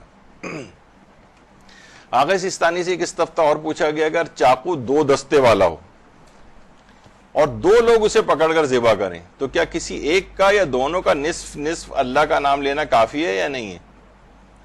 تو انہوں نے جواب دیا، اس طرح سے جانور تو ذبح ہو سکتا ہے کہ ایک طرف سے ایک آدمی نے پکڑا ہوا ہے، دوسری طرف سے اس کا ہینڈل دوسرے آدمی نے پکڑا ہوا ہے، لیکن دونوں ہی کے لیے اللہ کا نام لینا ضروری. یعنی کوئی ایک آدمی اللہ کا نام لے، مثلا ایک آدمی اللہ کہہ رہا ہے دوسرا اکبر کہہ رہا ہے، یہ نہیں چلے گا. یعنی ایک ہی آدمی جو ہے یا تو دونوں اس کے اندر لینے چاہیے، کیونکہ دونوں مل کر ذبح کر رہے ہیں تو دونوں اللہ کا نام لیں گے اور تو ٹھیک ہو جائے گا. اچھا اب آ جائیے بڑا معرکۃ الآراء مسئلہ یہ ہے، جانور کس چیز سے ذبح کریں، کس چیز سے؟ تو لوہے کی چھری سے جانور کو ذبح ہونا چاہیے. اب لوہے کی چھری میں اچھا آپ نے دیکھا کہ اب یہ آگے چل کے جو تصویریں آئیں گی وہ ساری کافی بلرڈ تصویریں ہوں گی، دھندلی. وہ دھندلی اس وجہ سے ہیں کہ جو یوٹیوب کی جو پالیسی ہے اس میں وہ گرافک اور جو وائلنٹ کانٹینٹ ہوتا ہے اس کو جو ہے نا وہ ہم اسٹرائک بھیج دیتے ہیں. دو پچھلے ہفتے ہی 2 اسٹرائکس ہمارے چینل کے اوپر آ چکی ہیں. ویسے ہم یہ دیکھتے ہیں کہ نہ جانے کون کون سی فلمیں قتل و غارت گری کی اس پہ چل رہی ہوتی ہیں، اس پہ کوئی اسٹرائک نہیں ہے. اور یہ اتنی سی بھی چیز ہے تو وہ کہتے ہیں کہ گرافک کانٹینٹ ہے. ذرا سا جانور کا ذبح کرتے تھوڑا سا خون بھی دکھا دیا جائے، اسٹرائک، آپ کا چینل تیسرے کے بعد بند کر دیں گے. تو بہرحال دھمکی آنے لگتی ہیں. تو بہرحال یہ جانور کس چیز سے ذبح کیا جائے؟ لوہے کی چھری سے. سارے علماء کہتے ہیں لوہے کی چھری سے جانور کو ذبح ہونا چاہیے. اچھا، کیونکہ ایک تو یہ ہے کہ اب مسئلہ یہ کہ لوہے کی چھری میں ایک تو زنگ لگ جاتا ہے، دوسرا یہ کہ اگر بالکل خالص لوہا ہو تو یہ مڑنے لگتا ہے ذبح کے وقت، یعنی بالکل اس میں اتنی فرم نہیں ہوتی یہ چھری. تو اب دوسرا مسئلہ یہ آتا ہے کہ زیادہ تر اب اسٹیل کی چھریاں آ گئیں، اسٹیل کی یا اسٹین لیس اسٹیل کی. دیکھیے اسٹیل کے اندر لوہا بھی ہوتا ہے اور کاربن بھی ہوتا ہے، اور اسٹین لیس اسٹیل جو ہے اس میں لوہا زیادہ تعداد میں ہوتا ہے 80% کے قریب، اور کاربن ہوتا ہے، نکل ہوتا ہے، اور کروم ایک دھات ہوتی ہے وہ ملائی جاتی ہے. تو پھر یہ اسٹین لیس اسٹیل کی چھری بنتی ہے. اب یہ بہت بڑا ایک مسئلہ ہمارے علماء کے درمیان بن گیا کہ اسٹیل کی چھری سے کیا جانور ذبح ہو سکتا ہے؟ نہیں، کیونکہ آج کل ہر جگہ ہر قصائی کے ہاتھ میں اسٹیل ہی کی چھری ہوتی ہے. اب یہ مسئلہ اتنا سخت بنا کہ آیت اللہ سیستانی فرماتے ہیں کہ احتیاط واجب کی بنا پر اسٹیل کی چھری سے یا اسٹین لیس اسٹیل کی چھری سے جانور کا ذبح ہونا صحیح نہیں، احتیاط واجب ہے. تو اسٹیل کی چھری سے فرماتے ہیں جانور ذبح نہ کیا جائے. اچھا، آیت اللہ اسحاق فیاض تو فرماتے ہیں کہ ہم نے اہل فن افراد کی رائے لی ہے، اور وہ کہتے ہیں کہ نہیں، لوہے کی چھری الگ چیز ہے اور اسٹیل بالکل الگ چیز ہے، یہ ایک جیسی چیزیں نہیں ہیں. تو لہٰذا لوہے کی چھری سے ہی جانور کو ذبح ہونا چاہیے، اسٹیل کی چھری سے نہیں ہونا چاہیے. یا وہ فرماتے ہیں کہ اگر لوہا اور اسٹیل کو ملایا گیا ہے تو اتنی زیادہ مقدار لوہے کی ہونی چاہیے کہ اسٹیل تقریباً نہ ہونے کے برابر اس میں ہو، تو تب ہو سکتا ہے. لیکن فرماتے ہیں اگر شک رہتا ہے، ہمیں تو نہیں پتا، ہمارے سامنے تو چھری آئی ہے، پتہ نہیں کتنا فیصد اسٹیل ہے، پتہ نہیں کتنے فیصد لوہا ہے اس کے اندر، تو حالت شک میں بھی اس چھری سے، اسٹیل کی چھری سے جانور ذبح نہیں کیا جا سکتا. فرماتے ہیں کہ ہاں البتہ اگر یہ ہو کہ پوری چھری لوہے کی ہو اور کروم کی بہت ہلکی سی ایک تہ اس کے اوپر ہو کہ وہ نیگلیجیبل بالکل اماؤنٹ ہو اس کی، تو اس سے پھر جانور ذبح کیا جا سکتا ہے. لیکن عمومی طور پر فرماتے ہیں کہ فرماتے ہیں کہ نہیں، اس سے جانور ذبح ہو ہی نہیں سکتا ہے. ہم نے اہل فن سے تحقیق کر لی ہے کہ اسٹیل الگ چیز ہے، لوہا الگ چیز ہے. اچھا، یہ جب یہ ہم ڈالتے ہیں، ابھی اس سے پہلے اتنا لوگ ان مسائل کا مذاق اڑاتے ہیں. ابھی آگے چل کر ابھی میں حدیثیں بھی آپ کو دکھانے والا ہوں کہ آغا سیستانی کا اتنا مذاق اڑایا جاتا ہے کہ بھئی یہ کیا بات ہوئی، اسٹیل کی چھری اور لوہے کی چھری ایک ہی بات ہے، دونوں ایک ہی طرح کی چیزیں ہیں، اور یہ آپ لوگ اس سے بہتر ہے ویجیٹیرین بن جائیں، اور جو ہے نا یہ آپ یہ کیا کر رہے ہیں، مذاق بنایا ہوا ہے دین کو، پتہ نہیں کیا کیا باتیں. یعنی جتنے بھی جوہال افراد ہیں جن کو الف بے دین کی معلوم نہیں ہے، وہ بھی اس میں بڑھ چڑھ کر ان مراجع کے خلاف بول رہے ہوتے ہیں. آیت اللہ وحید خراسانی بھی فرماتے ہیں احتیاط واجب کی بنا پر اسٹیل کی چھری سے جانور ذبح کرنا صحیح نہیں، اسٹیل کی چھری سے جانور ذبح کرنا صحیح نہیں. آیت اللہ وحید خراسانی کے فتوے میں بھی یہی ہے. اچھا، اتنا سخت مسئلہ ہے یہ کہ آیت اللہ سیستانی سے پوچھا گیا اگر اسٹیل کی چھری سے جانور ذبح کیا جائے تو کیا یہ صرف عمل غلط ہوتا ہے یا ذبیحہ بھی حرام ہو جاتا ہے؟ جواب دیا آیت اللہ سیستانی نے کہ احتیاط واجب کی بنا پر ذبیحہ بھی حرام ہو جاتا ہے، یعنی نجس ہو گیا، اسے کھا ہی نہیں سکتے ہیں آپ. یعنی اتنا اہم مسئلہ ہے اسٹیل کی چھری والا. ایک ہوتا ہے عمل غلط ہونا، اور ایک ہوتا ہے نہیں جانور بھی حرام ہو جانا. بعض اوقات بہت سے چیزیں ایسی ہوتی ہیں جس میں صرف کہ آپ کو نہیں کرنا چاہیے تھا، گناہگار آپ ہوں گے، لیکن بہرحال جانور جو ہے وہ حلال ہی رہے گا، حرام نہیں ہوگا. بہت سے ایسے مسائل آتے ہیں، ابھی آگے چل کر بھی آئیں گے. تو اسٹیل کی چھری سے بہرحال اتنا فرماتے ہیں کہ احتیاط واجب کی بنا پر کسی نے ذبح کر دیا تو نہ صرف کہ عمل غلط ہے بلکہ جانور بھی نجس ہو جائے گا. اچھا، اب کیا ہے؟ آیت اللہ خوئی البتہ یہ فرماتے تھے کہ اسٹیل کی چھری سے جانور ذبح کرنا صحیح ہے. آیت اللہ خوئی کے نزدیک صحیح ہے، آیت اللہ خامنئی کے نزدیک بھی بالکل صحیح ہے، اسٹیل کی چھری سے جانور ذبح کیا جا سکتا ہے۔ یا مسئلہ حل ہوتا ہے آیت اللہ سیستانی کی احتیاط واجب کا یہاں آ کر کے آیت اللہ شبیری زنجانی کی طرف رجوع کر لیا جائے، تو وہ فرماتے ہیں کہ اسٹیل کی چھری سے بھی جانور ذبح کرنا صحیح ہے۔ تو آیت اللہ سیستانی کے مقلدین اس مسئلے میں آیت اللہ شبیری زنجانی کی طرف رجوع کریں گے تو ان کا بھی اسٹیل کی چھری والا مسئلہ صحیح ہو جائے گا، لیکن اگر رجوع نہیں کیا ہے تو جانور حرام ہو جائے گا، اتنا اہم مسئلہ ہے۔ تو زندہ مراجع کی طرف کیونکہ رجوع ہوتا ہے، تو بہرحال جو لسٹ میں اہل خبرہ نے جو نام دیے ہیں ان میں آیت اللہ وحید خراسانی تو خیر منع ہی کرتے ہیں، آیت اللہ اسحاق فیاض بھی منع کرتے ہیں، اور ایک شبیری زنجانی جو ہیں وہ فرماتے ہیں کہ اسٹیل کی چھری سے جانور ذبح کیا جائے تو صحیح ہے، تو ان کی طرف رجوع ہونا چاہیے۔ اور آیت اللہ سعید الحکیم بھی کہتے تھے، وہ تو انتقال کر گئے ہیں۔ تو بہرحال یہ یہاں پر جب چھری آیت اللہ سیستانی فرماتے ہیں کہ لوہے کی ہونی چاہیے، احتیاط واجب ہے کہ اسٹین لیس اسٹیل کی چھری سے ذبح نہ کیا جائے، تو آیت اللہ شبیری زنجانی کی طرف رجوع کر کے پھر یہ مسئلہ حل ہو جاتا ہے۔ اچھا، اگر کبھی اس لوہا کی چھری اویلیبل نہ ہو، اویلیبل ہونے کے معنی یہ نہیں کہ ابھی ہمارے پاس نہیں ہے، کچن میں رکھی ہے تو کون لے کر آئے گا وہاں سے، یا مثلا مل رہی ہے عمومی، تو وہ یہی سمجھا جائے گا کہ لوہے والی جب تک اویلیبل ہو سکتی ہو تو اسی سے ہی کرنا ہے۔ اگر لوہا بالکل اویلیبل ہی نہیں ہے تو پھر اسٹیل کی چھری سے ذبح کیا جا سکتا ہے۔ تو بہرحال یہ چھری والا مسئلہ ایک بڑا مسئلہ ہے کہ ابھی تو ذابے کون ہونا چاہیے، پھر ذابے نے بھی چھری بھی ہاتھ میں اٹھا لی تو چھری کون سی ہونی چاہیے، اب ہم آگے لمحہ و لمحہ آگے بڑھ رہے ہیں۔ تو چھری بھی ہم نے ڈیسائیڈ کر لی کہ یا تو لوہے کی ہو یا پھر رجوع کر کے اسحاق شبیری زنجانی کی طرف رجوع کر کے اور اس کو اس سے ذبح کیا جا رہا ہو۔ اچھا، اب اگر ہم دیکھیں تو اصول کافی کے اندر کتنی سادہ روایات ہیں جس پہ الگ سے بہت زیادہ ہمارے ائمہ نے اس کی تاکید فرمائی ہے۔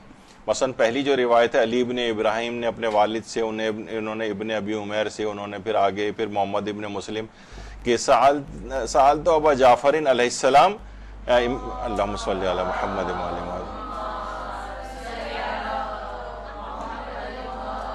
ان سے سوال پوچھا گیا کہ ان الذبیحۃ باللیدۃ و بالمروۃ، یعنی لیتا ایک خاص قسم کا ایک پتھر ہے کہ پتھر سے اگر جانور کو قربان کیا جائے تو کرنا کیسا ہے، اور مروۃ یعنی جو چکماق کا ایک پتھر ہوتا ہے، یہ چکماق کے پتھر جو پہلے آپس میں رگڑ کے جن سے چنگاری نکلتی تھی اور لوگ آگ وغیرہ جلاتے تھے، ان سے پوچھا گیا کہ کیا یہ اس سے ہم جانور کو ذبح کر سکتے ہیں ان چیزوں سے؟ تو انہوں نے فرمایا لا زکات الا بحدیدۃ، کہ نہیں، سوائے لوہے کے کسی سے جانور ذبح نہیں ہو سکتا، یعنی خود یہ ایک روایت۔ اس کے بعد بھی دوسرا علی ابن ابراہیم نے انہوں نے پھر جو ہے چھٹے امام سے روایت کی ہے، ان سے پوچھا گیا کہ ہم کیا ایسے اس سے جانور ذبح کر سکتے ہیں، مثلا کسی لکڑی سے یا مثلا پتھر سے یا مثلا قصبہ یعنی سرکنڈے سے، کیا اس سے جانور ذبح ہو سکتا ہے؟ تو انہوں نے فرمایا کہ نہیں، مولا علی ابن ابی طالب علیہ الصلوۃ والسلام یہ فرماتے تھے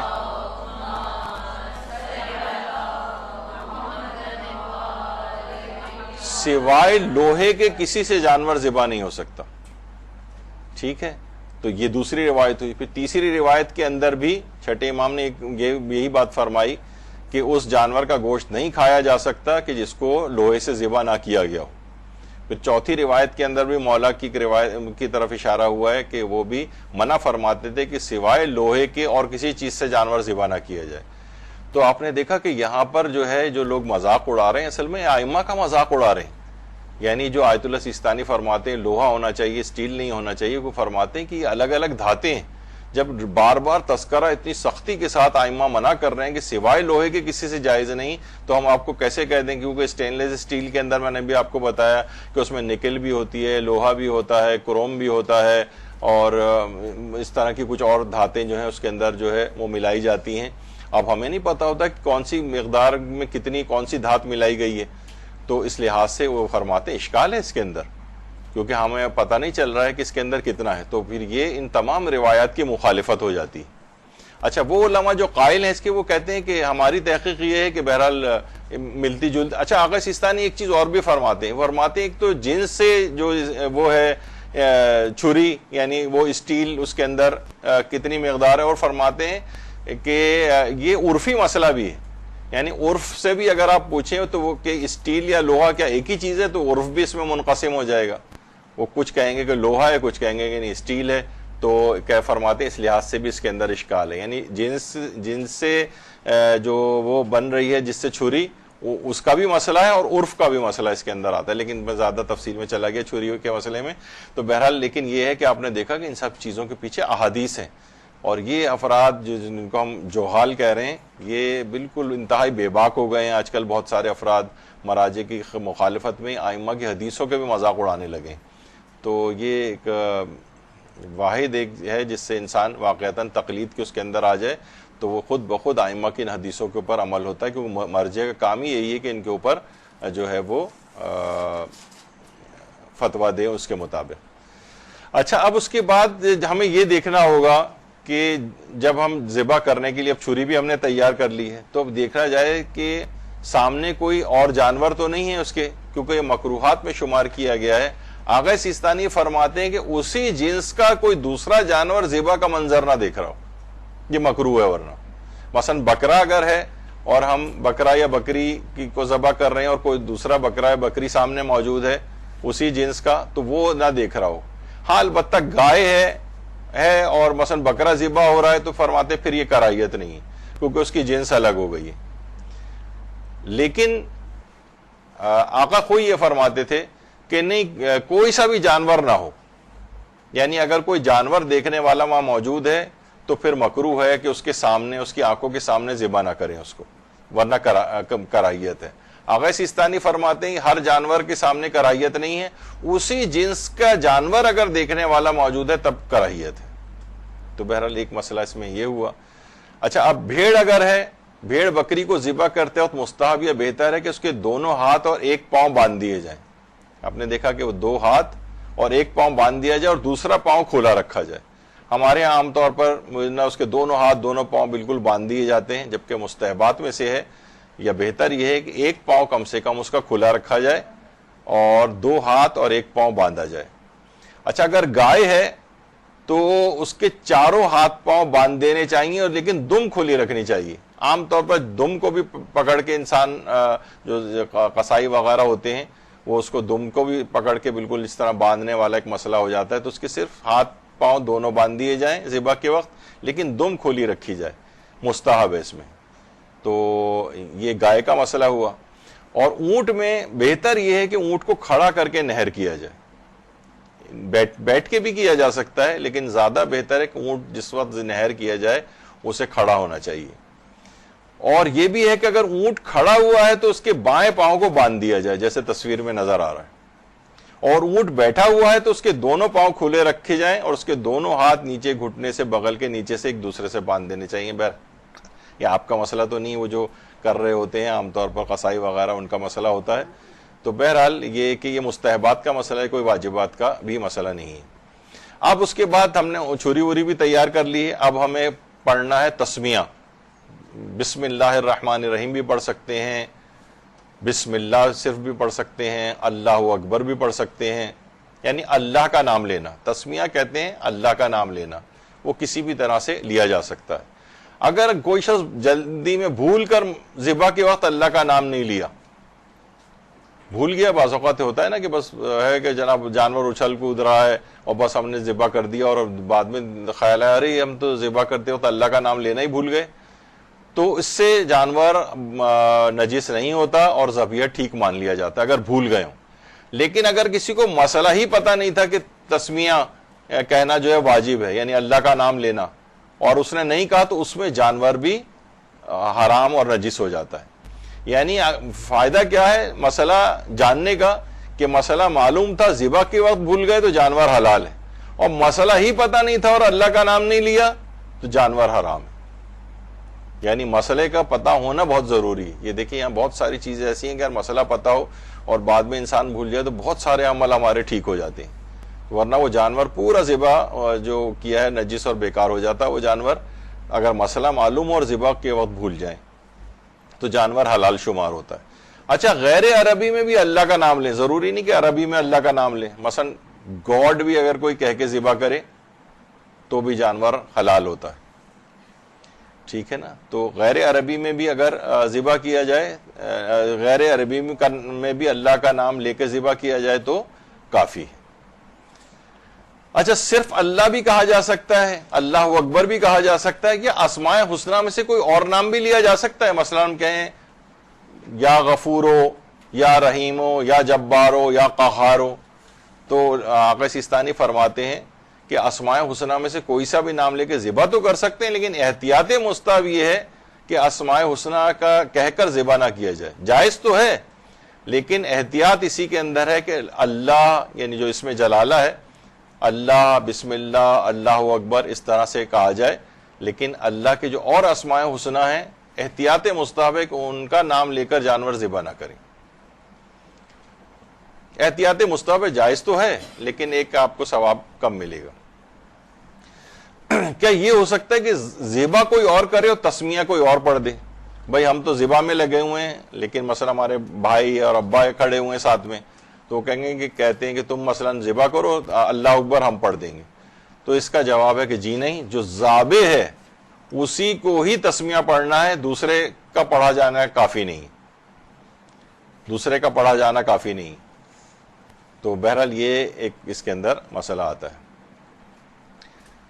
آقا سیستانی فرماتے ہیں کیا ذبح اور بسم اللہ کہنے کا کام دو الگ الگ لوگ انجام دے سکتے ہیں, کہ ایک ذبح کرے اور دوسرا بسم اللہ پڑھے؟ جواب صحیح نہیں ہے, ایسا نہیں ہے. ایک ہی شخص کو بسم اللہ بھی پڑھنا ہے اور وہی شخص ذبح کرے. ذبح کے وقت کون سی دعائیں پڑھنا مستحب ہے؟ کچھ دعا, اچھا ذبح کے وقت دیکھا جائے کوئی بھی دعا پڑھنی ضروری تو نہیں ہے, ذبح صحیح ہو جائے گا, لیکن بہت سی روایات ایسی ہیں کہ جس میں پیغمبر اکرم نے صلی اللہ علیہ وآلہ وسلم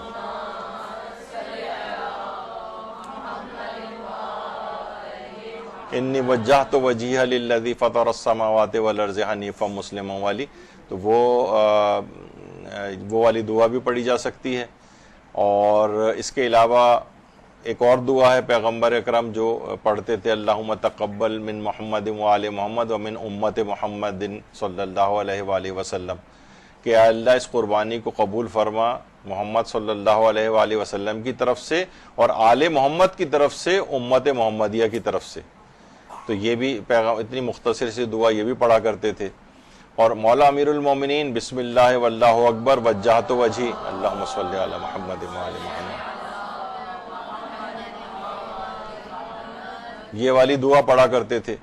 امام خمینی نے مناسک میں بھی اس دعا کو لکھا ہے, جو کہ ان سب ہمارے ائمہ سے مروی بھی ہیں یہ والی دعائیں. تو یہ مختلف اس کی دعائیں ہیں, کوئی سی بھی دعا پڑھنی کوئی بھی واجب نہیں ہے, لیکن بہتر ہے مستحبات کے ساتھ پڑھی جائے. اچھا قربانی کے وقت جانور کی پوزیشن کیا ہونی چاہیے؟ پوزیشن کیا ہو؟ دیکھیے اچھا بہت سی چیزیں, اب ساری تصویریں بلر آئیں گی, وہ میں نے آپ کو اپنی مجبوری بتا دی کہ اس پہ سٹرائکس آ جاتی ہیں تو ہمارے لیے پھر وہ چینل کا مسئلہ ہو جاتا ہے. تو پوزیشن یہ ہونی چاہیے, آغا سیستانی فرماتے ہیں کہ اس کی گردن اور پیٹ قبلہ رخ ہوں جس وقت آپ جانور کو ذبح کریں. گردن اور پیٹ, جیسے ابھی یہ ہے انہوں نے گردن کو قبلہ رخ کیا ہوا ہے تو اس کا پیٹ بھی قبلے کی طرف ہے. آقا خوئی فرماتے تھے کہ اس کا چہرہ بھی قبلے کی طرف ہونا چاہیے, چہرہ, گردن اور پیٹ. لیکن آقا سیستانی کے نزدیک فقط یہ ہے کہ گردن اور پیٹ جو ہے وہ قبلہ رخ ہو. یہ دیکھیں اس کے اندر بھی یہ ہے کہ گردن بھی قبلہ رخ ہے, پیٹ بھی قبلہ رخ ہے. یہ جیسے اس کے اندر اور واضح نظر آ رہا ہے, یہ بھی کر سکتے ہیں اس کو اس طرح سے, کہ اس کو اس طرح کیا تو آپ نے دیکھا کہ یہ قبلہ رخ گردن بھی ہے اور اس کا سینہ اور پیٹ وغیرہ بھی اسی طرح سے. اچھا اگر کوئی کہے کہ میں اس طرح سے ذبح کروں, کہ بھائی اس میں بھی تو دیکھا جائے تو گردن اور پیٹ قبلہ رخ ہو رہا ہے, ہم اس کو کھڑا کر کے اس طرح سے ذبح کریں, تو یہ بھی جائز تو ہے, جائز تو ہے, لیکن ظاہر ہے یہ بڑا مشکل ہوگا اس طریقے سے جو اچھل کود مچائے گا یہ. بہرحال یعنی گردن اور پیٹ قبلہ رخ ہو. اچھا اب آپ نے دیکھا کہ لیکن بعض اوقات یہ ہوتا ہے کہ گردن کو پورا موڑ کے قبلے سے کسی اور طرف، یعنی پیٹ اور سینہ تو قبلہ رخ ہے لیکن گردن موڑ کے اس نے بہت ادھر کر دی جو کہ قبلے سے ہٹ گیا معاملہ، تو یہ نہیں کرنا چاہیے، یہ پھر غلط ہو جائے گا۔ اگر کوئی مثلا شیعہ حسن عشری ایسا کر رہا ہے تو اس کو قبلہ رخ ہونا چاہیے۔ اچھا ذبح کرتے وقت بڑی ایک اہم غلطی یہ ہے کہ ذبح کرتے وقت جانور کی گردن کو آسمان کی طرف کر دیا جاتا ہے۔ اب دیکھیں جیسے گائے کے اندر خاص طور پہ ہوتا ہے، کیونکہ اس سے آسانی ہو جاتی، گردن کو موڑا اور آسمان کی طرف گردن کر دی، اب آرام سے ذبح ہو جاتی۔ لیکن یہ آسمان تو قبلہ نہیں ہے، قبلہ تو قبلے کی جو سمت ہے جس پہ آپ نماز پڑھتے ہیں وہ والی طرف ہونی چاہیے گردن۔ تو یہ ایک بہت بڑا مسئلہ جو ہوتا ہے کہ گردن کو موڑ کے، اور یہ دیکھیں جیسے اس کے اندر ہے کہ اس کا جو گردن کا حصہ ہے، جو ذبح والی جو جگہ ہے اس کو آسمان کی طرف کر دیا گیا ہے۔ یہ بہت زیادہ ہوتا ہے، گائے میں تو تقریباً ایسے ہی کرتے ہیں جو کہ صحیح نہیں۔ شیعہ حسن عشری کوئی کرے گا تو یہ غلط ہو جائے گا۔ تو بہرحال اس کی گردن کو آسمان کی طرف نہیں بلکہ قبلہ رخ ہونا چاہیے۔ جیسے جانور لیٹا ہوا ہے اس کا گردن بھی قبلہ رخ ہے اور جسم، پیٹ، سینہ وغیرہ سب اس کا قبلہ رخ ہے، تو یہ صحیح۔ جان بوجھ کر اگر قبلہ رخ نہ کیا، کوئی شیعہ حسن عشری کر رہا تھا اس نے جان بوجھ کے قبلہ رخ نہیں کیا تو ذبیحہ نجس ہو جائے گا، حرام ہو جائے گا کھانا اس کا، جان بوجھ کے ایسا نہیں ہونا چاہیے۔ اچھا لیکن غیر شیعہ ذابح قبلہ رخ کیے بغیر اگر ذبح کرے گا تو ابھی آپ نے سنا کہ اس کا ذبیحہ ٹھیک مانا جائے گا، کیونکہ وہ اپنے مذہب کے مطابق ٹھیک عمل کر رہا ہے، کیونکہ ان کے فقہ میں قبلہ رخ کرنا واجب نہیں ہے، البتہ مستحب ہے، یا نہیں کہ اگر کیا تو مکروہ قرار دیتے ہیں زیادہ سے زیادہ، لیکن جانور ان کا صحیح رہتا ہے، یعنی حلال رہتا ہے۔ تو غیر شیعہ ذبح کرنے والا اگر کر رہا ہے قبلہ رخ کیے بغیر تو اس کو ٹھیک سمجھا جائے گا۔ اچھا جانور کو ہم نے قبلہ رخ کرتے ہوئے ذبح کر دیا، بعد میں پتہ چلا کہ یہ تو قبلہ تھا ہی نہیں، ہم نے غلط سمجھتے ہوئے قبلہ رخ اپنے تئیں ہم یہ سمجھ رہے تھے۔ تو اگر ایسی کوئی غلطی کر دی ہے کہ ہم جسے قبلہ سمجھ رہے تھے وہ بعد میں پتہ چلا وہ تو قبلے کی صحیح سمت نہیں تھی، تو پھر بھی وہ جانور درست سمجھ لیا جائے گا اور وہ حرام نہیں ہوگا، حلال ہی سمجھا جائے گا اسے۔ اگر بھولے سے یہ جلد بازی میں یا مسئلہ نہ پتا ہو اور جانور قبلہ رخ نہ کیا، تب اس صورت میں بھی جانور کو حلال سمجھا جائے گا۔ بھول گئے ہم قبلہ رخ کرنا، جانور بہت زیادہ یعنی اچھل کود مچا رہا تھا، جلد بازی میں ہم نے اس کو ذبح کر دیا، یا مسئلہ ہی نہیں پتا تھا، مسئلہ ہی نہیں پتا تھا۔ دیکھیے تسمیہ جو اس میں مسئلہ نہیں پتا تھا تو حرام ہو رہا تھا کہ اگر اللہ اکبر نہیں کہا تو، لیکن یہاں پر قبلے کے اندر یہ نہیں ہے، قبلے میں قبلہ رخ کرنے کا مسئلہ پتا نہیں تھا اور ذبح کر دیا تو جانور حلال رہتا ہے۔ اچھا اب اگر ایک سوال پوچھا گیا کہ ابھی جانور مکمل ذبح نہ ہوا اور اٹھ کر بھاگ جائے، یہ بہت ہوتا ہے، اب اسے پکڑ کر قبلہ رخ کر کے ذبح کرنے میں بڑی مشکل ہے، تو کیا کیا جائے؟ جواب دیا گیا اگر جانور کو قبلہ رخ کرنے میں اس کے مرنے کا خطرہ ہو تو اسے جس طرح سے بھی ممکن ہو ذبح کر دیں، خواہ قبلہ رخ نہ بھی ہو۔ آدھی گردن کٹی ہوئی ہے، گردن اور جانور بھاگ گیا، اب اگر ہم اسے پکڑیں اور پورا قبلے ابلے کا خیال کریں جب تک تو جانور مر جائے گا، تو فرماتے کہ نہیں، پھر قبلے کا خیال نہ کریں۔ ایسی صورتحال جو اضطراری مسئلہ ہو تو پھر یہ جائز ہو جاتا ہے کہ پھر قبلے کا خیال نہ بھی کریں تو ٹھیک رہتا ہے مسئلہ۔ اچھا ایک اور بھی سوال پوچھا گیا کہ اگر حیوان کی جان نکلنے سے پہلے اس کا سر تن سے جدا کر دیا جائے تو کیا یہ عمل صحیح ہے؟ تو اس کا جواب ہے احتیاط واجب کی بنا پر یہ عمل تو جائز نہیں ہے، لیکن جانور اس سے حرام نہیں ہوتا ہے۔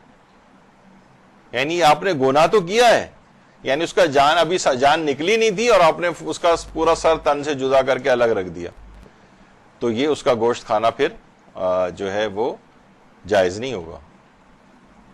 نہیں، اس کا گوشت کھانا جائز ہوگا، جانور حرام نہیں ہوگا، لیکن یہ عمل غلط تھا، یعنی گناہگار ہم ہوئے کہ ہم نے کیوں اس کا پوری جان نکلنے سے پہلے سر کو تن سے جدا کیا، لیکن جانور حلال رہے گا۔ اچھا پھر ایک اور شرط یہ بھی ہے کہ جانور کو ذبح کے ارادے سے چھری چلانی چاہیے۔ اگر ایسا ہے کہ ہم مثلا اس کی رسی وسی چھری سے کاٹ رہے تھے اور تیز دھار کی چھریاں ہوتی ہیں، اس کی گردن پہ چل گئی اور خون نکلنے لگا اور اس سے جانور ذبح ہو گیا، تو یہ نہیں سمجھا جائے گا کہ یہ صحیح ہے۔ نہیں، جانور کو ذبح کے ارادے سے چھری چلنی چاہیے، اتفاقاً اگر ایسا ہو جائے تو یہ کافی نہیں ہوگا. اچھا خود ذابح کا کیا قبلہ رخ ہونا ضروری ہے؟ ایک تو ابھی آپ نے سنا کہ جانور کو قبلہ رخ ہونا چاہیے، جو ذبح کرنے والا ہے کیا وہ بھی قبلہ رخ ہو کے ذبح کرے؟ تو اس کا جواب ہے کہ جی نہیں، یہ واجب نہیں ہے. وہ کسی بھی سمت میں چاہے بیٹھا ہوا ہو اور اس کو ذبح کرے، یا کھڑے ہو کر پشت قبلہ ہو کر بھی ذبح کرے تو وہ صحیح ہے. جانور کا قبلہ رخ ہونا شرط ہے، ذابح کا قبلہ رخ ہونا شرط نہیں. تو یہ بہرحال یہ لوہے کی چھری سے ذبح ہونا چاہیے، یہ ابھی آپ نے سن لیا. اچھا اب جو یہ ہے گردن جو کاٹی جائے تو اس میں 4 رگیں کٹنی چاہیے. اس میں ایک تو ہے جو اس کی غذا کی نالی ہے وہ کٹنی چاہیے، سانس کی نالی ٹریکیا جسے کہا جاتا ہے وہ کٹنا چاہیے، اور 2 خون کی نالیاں جو اطراف میں ہوتی ہیں وہ کٹنی چاہیے. بعض اوقات اتنا اوپر سے جانور کو ذبح کیا جاتا ہے کہ بعض اوقات ایک آدھ کوئی اس کی نالی صحیح کٹتی نہیں ہے، رہ جاتی ہے، تو بعض اوقات لوگ گوشت بچانے کی نیت سے یا بہت سے تو وہ غلط طریقے سے ذبح کرتے ہیں، تو وہ اس کو بھی علماء منع کرتے ہیں. یعنی 4 رگیں کٹنی چاہیے، سانس کی نالی، غذا کی نالی اور 2 خون کی نالیاں. اب جیسے ہی ذبح ہوگا چھٹے امام فرماتے ہیں قربانی کے جانور، اللہم صلی علی محمد و آل محمد،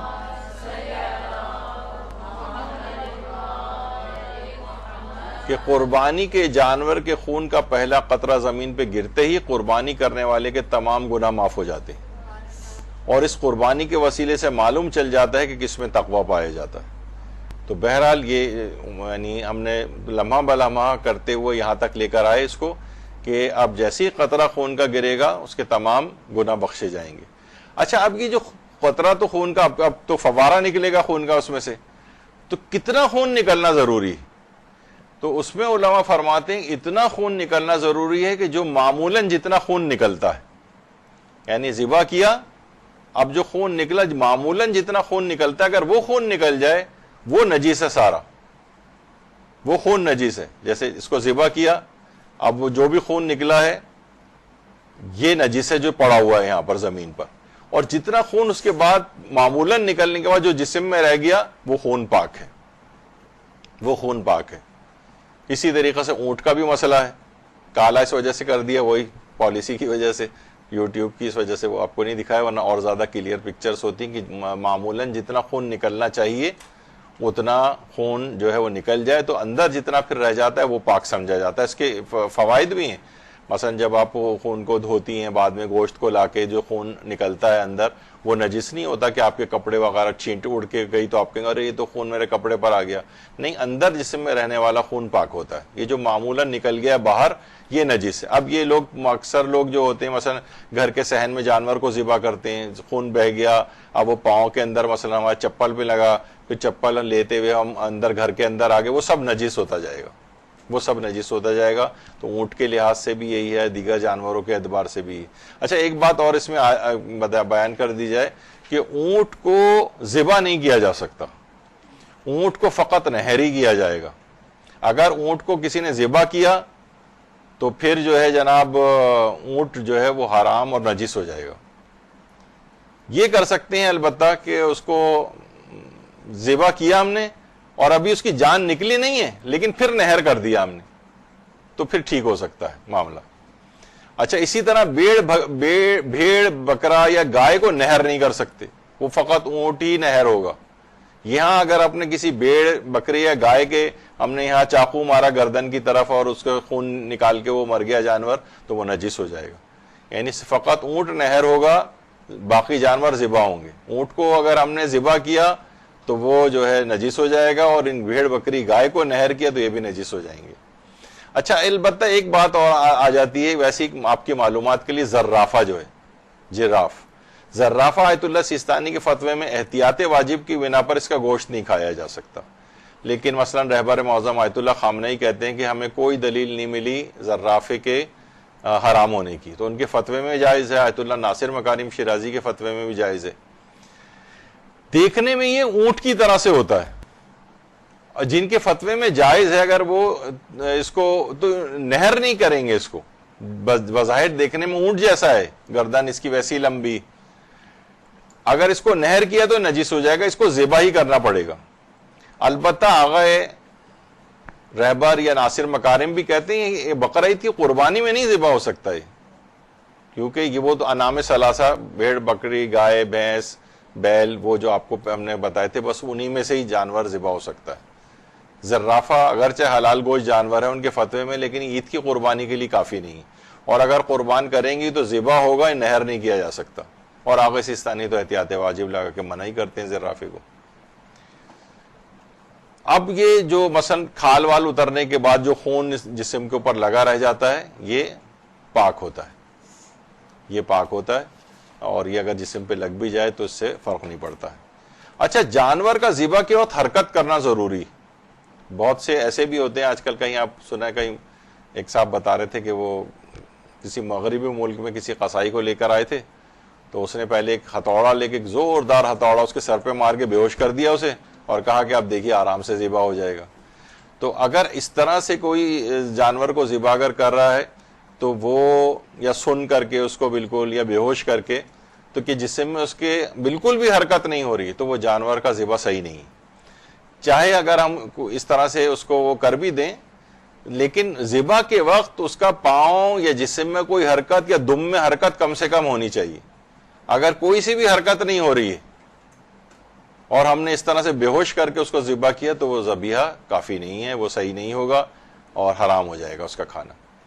تھوڑا سا بھی اگر حرکت اس کی نے دم میں کی ہے، اپنی ذبح کے وقت ٹانگیں اس کی حرکت میں آئی ہیں، تو پھر ذبح صحیح ہے۔ بعض اوقات یہ بھی ہوتے گولی مار کر جانور کو زخمی کر دیا، لیکن اس کے بعد ذبح نارمل طریقے سے ہم نے کیا تو یہ ٹھیک ہے، گولی مار کے، لیکن یہ ایسا کریں نہیں، ہم پاسبلٹیز بتا رہے ہیں کہ بہرحال جانور بھاگا جا رہا ہے، ہم نے گولی مار کے اس کو مثلا زخمی کر دیا اور اس کے مرنے سے پہلے ہی جا کر ذبح کر دیا اس کو، تو یہ ٹھیک ہے۔ اچھا، اب ذبح کرتے وقت ایک آدھ حرام کام بھی ہے، ایک تو یہ کہ تلوار لی اور ایک دم سر پہ اس کے مار کے 2 ٹکڑے کر دیے اس کے، یہ نہیں ہو سکتا، یہ نہیں ہو سکتا کہ اس کے اس طرح سے 2 ٹکڑے کیے جائیں، یہ حرام اور نجس ہو جائے گا۔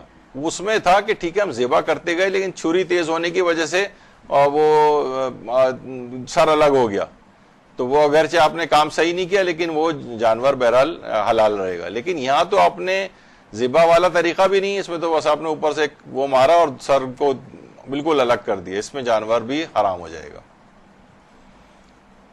ہاں، اگر چھری تیز ہونے جلد بازی کی وجہ سے سر تن سے جدا ہو جائے، جان بوجھ کے ایسا نہیں کیا ہے، تو گناہ بھی نہیں ہے اور جانور بھی حلال ہے۔ اچھا، ذبح کے بعد معمولاً جو خون جسم سے نکلتا ہے، ابھی آپ نے سنا کہ وہ نجس ہے، اور اس کے بعد جسم کے اندر جو خون رہ جاتا ہے وہ پاک ہے، یہ بھی آپ نے سنا نا۔ اچھا، یہ کیا ہوتا ہے، ہم بعض اوقات جب یہ مسئلہ بھی ہم لگاتے ہیں آغا سیستانی کا، تو اس پہ بھی وہی جوہال افراد آ کے مذاق اڑاتے ہیں۔ مثلا کہ سوال پوچھا گیا کہ زمین جوتے کے تلبوں اور گاڑی اور سائیکل کے ٹائر کو پاک کر سکتی ہے؟ وہ اسی کار پورچ میں مثلا ہم نے گاڑی کھڑی کی، وہیں پہ جانور ذبح ہو رہا ہے اور اس کے خون جو ہے ٹائروں کے اوپر لگ گیا، یا کسی گٹر میں سے ٹائر ہوتے ہوئے جا رہے ہیں، گٹر بہ رہا تھا، اب ٹائر نجس ہو گئے، تو زمین روڈ کے اوپر چلنے سے ٹائر پاک نہیں ہوتے، یہ بات دماغ میں رہے۔ صرف پاؤں جو ہے ہمارا اور یہ جو جوتے کا تلوا ہوتا ہے وہ زمین پر چلنے سے پاک ہو سکتے ہیں، لیکن وہ بھی سڑک پہ چلنے سے پاک نہیں ہو سکتے، زمین سے پاک ہو سکتے ہیں۔ لیکن گاڑیوں اور سائیکل کے ٹائر یہ زمین سے بھی پاک نہیں ہوتے، یعنی وہ نجس ہی رہے گا۔ تو اکثر ہوتا ہے گھر میں پانی پڑا ہوتا ہے اور گاڑی کے ٹائر اس پہ آ کے لگے، ہم نیچے اترے، ہمارے بھی پاؤں وہ اس گیلے اس کے اندر آ گیا، تو وہ پتہ چلا کہ وہ پاؤں نجس، اب وہ لے کے چلتے ہم گھر کے اندر آئے تو ہم وہ چیز بھی نجس ہو جائے گی، وہ فرش بھی نجس ہو جائے گا جہاں وہ گیلا پاؤں لے کے ہم گئے۔ تو جب یہ چیز بیان ہوتی ہے، احکام سکھائے جاتے ہیں، تو لوگ مذاق اڑاتے ہیں۔ تو بہرحال اس میں بھی ہے کہ اگر وہ خون وغیرہ لگ جائے جو ابتدا میں ہوتا ہے، تو ٹائروں وغیرہ پہ گاڑیاں ایسی جگہوں سے گزرتی ہیں اور پھر گھر میں لا کے کھڑی کرتے ہیں، تو اگر وہ گیلاہٹ بیچ میں اگر ہے کسی بھی جگہ تو وہ وہاں کا فرش بھی نجس ہو جائے گا۔ اب آ جائیے قربانی کرنے کے بعد گوشت کی تقسیم کیسے کی جائے؟ کیا سارا گوشت خود کھا سکتے ہیں جیسے عام طور پہ لوگ کرتے ہیں، بھائی ڈیپ فریزر بھر لیتے ہیں، اور بقرعید سے پہلے سب سے زیادہ اس وقت ڈیپ فریزرز کی سیل ہو رہی ہے، وہ اسی وجہ سے ہوتی ہے کہ لوگ سارا گوشت اپنے پاس بھر کے بیٹھے ہوئے ہوتے ہیں۔ تو جی ہاں، خود بھی سارا گوشت خود بھی کھا سکتے ہیں، کسی کو کچھ نہ دیں، ایک بوٹی بھی، اور پورا سارا خود کھائیں، یہ بالکل بھی ایسا کیا جا سکتا ہے. لیکن بہرحال اچھا یہ حج کے مسئلے میں اب تو یہ تقریباً مسئلہ حل ہو گیا ہے، لیکن آقا خوئی کے زمانے میں تھا کہ مینا کے میدان میں وہ فرماتے تھے جو جانور قربان کیا جائے اس میں کم سے کم تھوڑا سا اس میں سے ضرور کھایا جائے، احتیاط واجب کی بنا پر ہی کھانا. اب وہ احتیاط واجب میں رجوع وجوع کر کے سارا گوشت بھی وہیں چھوڑ کر آ سکتے ہیں، اور پکانے کی بھی اجازت نہیں ہے وہاں پر. پہلے یہ ہوتا تھا وہیں مینا کے خیموں میں وہاں پہ پکانا شروع کرتے تھے، خیموں میں آگ لگ جاتی تھی، کئی ہزار لوگ افراد جل کے مر جاتے تھے مینا میں. تو یہ وہاں پہ پھر فائر پروف خیمے انہوں نے لگا دیے، اور پھر پابندی بھی لگا دی کہ وہاں پکانے وکانے کا بھی کوئی انتظام نہیں ہے. تو وہ رجوع وجوع کر کے بہرحال مسئلہ حل ہو جاتا ہے. تو خود ہمارے استاد محترم فرماتے ہیں کہ آقا خوئی کا پورا خاندان ایک دفعہ جس میں 24-25 افراد تھے وہ آئے تھے وہاں پر، اور انہوں نے ہر شخص کی ایک الگ تھیلی بنائی ہوئی تھی، اس پہ اس آدمی کا نام لکھا ہوا تھا. جو جانور اس نام کا آدمی کا ذبح ہوتا تھا اس میں سے ایک بوٹی کاٹ کے اس تھیلی کے اندر رکھی جاتی تھی. پھر اس کے بعد لے جا کے اسے پکا کے وہ شخص جو ہے وہ وہیں مینا کے میدان میں، تاکہ اس زمانے میں احتیاط واجب وغیرہ کا یہ والے شاید مسئلہ رجوع کا نہیں تھا یا رجوع نہیں کرنا چاہتے تھے، تو آقا خوئی کے اس فتوے پہ وہیں ان کے پورے خاندان نے وہاں رہتے ہوئے اس طرح سے عمل کیا تھا.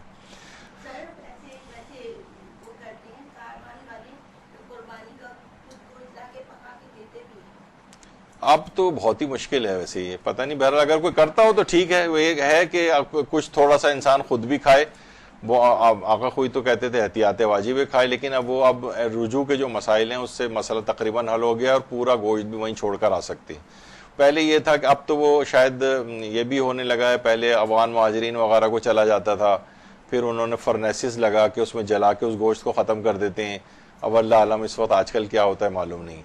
تو بہرحال یہ ایک تھا کہ کچھ نہ کچھ آدمی خود کھائے، لیکن بہرحال پورا بھی سارا کھا لے بقرعید کی جو عام مستحب قربانی ہے. آغا سیستانی فرماتے ہیں جو شخص قربانی کرے اس کے لیے جائز ہے کہ وہ قربانی کا 1/3 حصہ اپنے لیے مخصوص کر لے یا اپنے اہل خانہ کو کھلانے کے لیے رکھ لے، اور 1/3 حصہ مسلمانوں میں سے جس کو چاہے دے دے. اور احوط و افضل یہ ہے کہ باقی تیسرے حصے کو فقراء مسلمین پر صدقہ کرے. یعنی 3 حصے بنا لے، ایک اپنے گھر والوں کے لیے، ایک مسلمانوں میں سے جس کو چاہے دینا چاہے، اور تیسرا حصہ فقراء مسلمین کو صدقہ کرے. یہ 3 حصے اس طرح سے کر کے قربانی کے گوشت کی تقسیم ایسے ہو. تو دیکھیے یہ بھی جو آپ نے حدیث سنی تھی پیغمبر اکرم صلی اللہ علیہ وآلہ وسلم کی،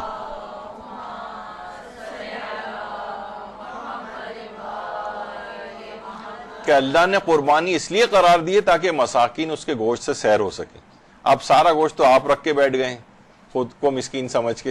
تو بہرحال یہ بہتر یہ ہے کہ جائز ہے، لیکن بہرحال مستحبات میں سے احوط اور افضل یہ ہے کہ فقراء مسلمین کو بھی صدقہ کیا جائے. اچھا اب جو غریب ہے، کسی غریب کو قربانی کا گوشت ملے تو کیا ضروری ہے کہ اسے وہ کھائے؟ علماء فرماتے ہیں یہ ضروری نہیں ہے، وہ کھا بھی سکتا ہے اور اسے فروخت بھی کر سکتا ہے. کھا بھی سکتا ہے اور فروخت بھی کر سکتا ہے. جیسے ہماری ذمہ داری کہ ہم فدیے اور کفارے جو رمضان کے ہوتے ہیں اس میں اناج ہی فقیر کو دیں، یعنی آٹا یا چاول یا اس طرح کی چیز. لیکن یہ ضروری نہیں ہے کہ وہ خود جو ہے لازمی اس آٹے کو کھائے.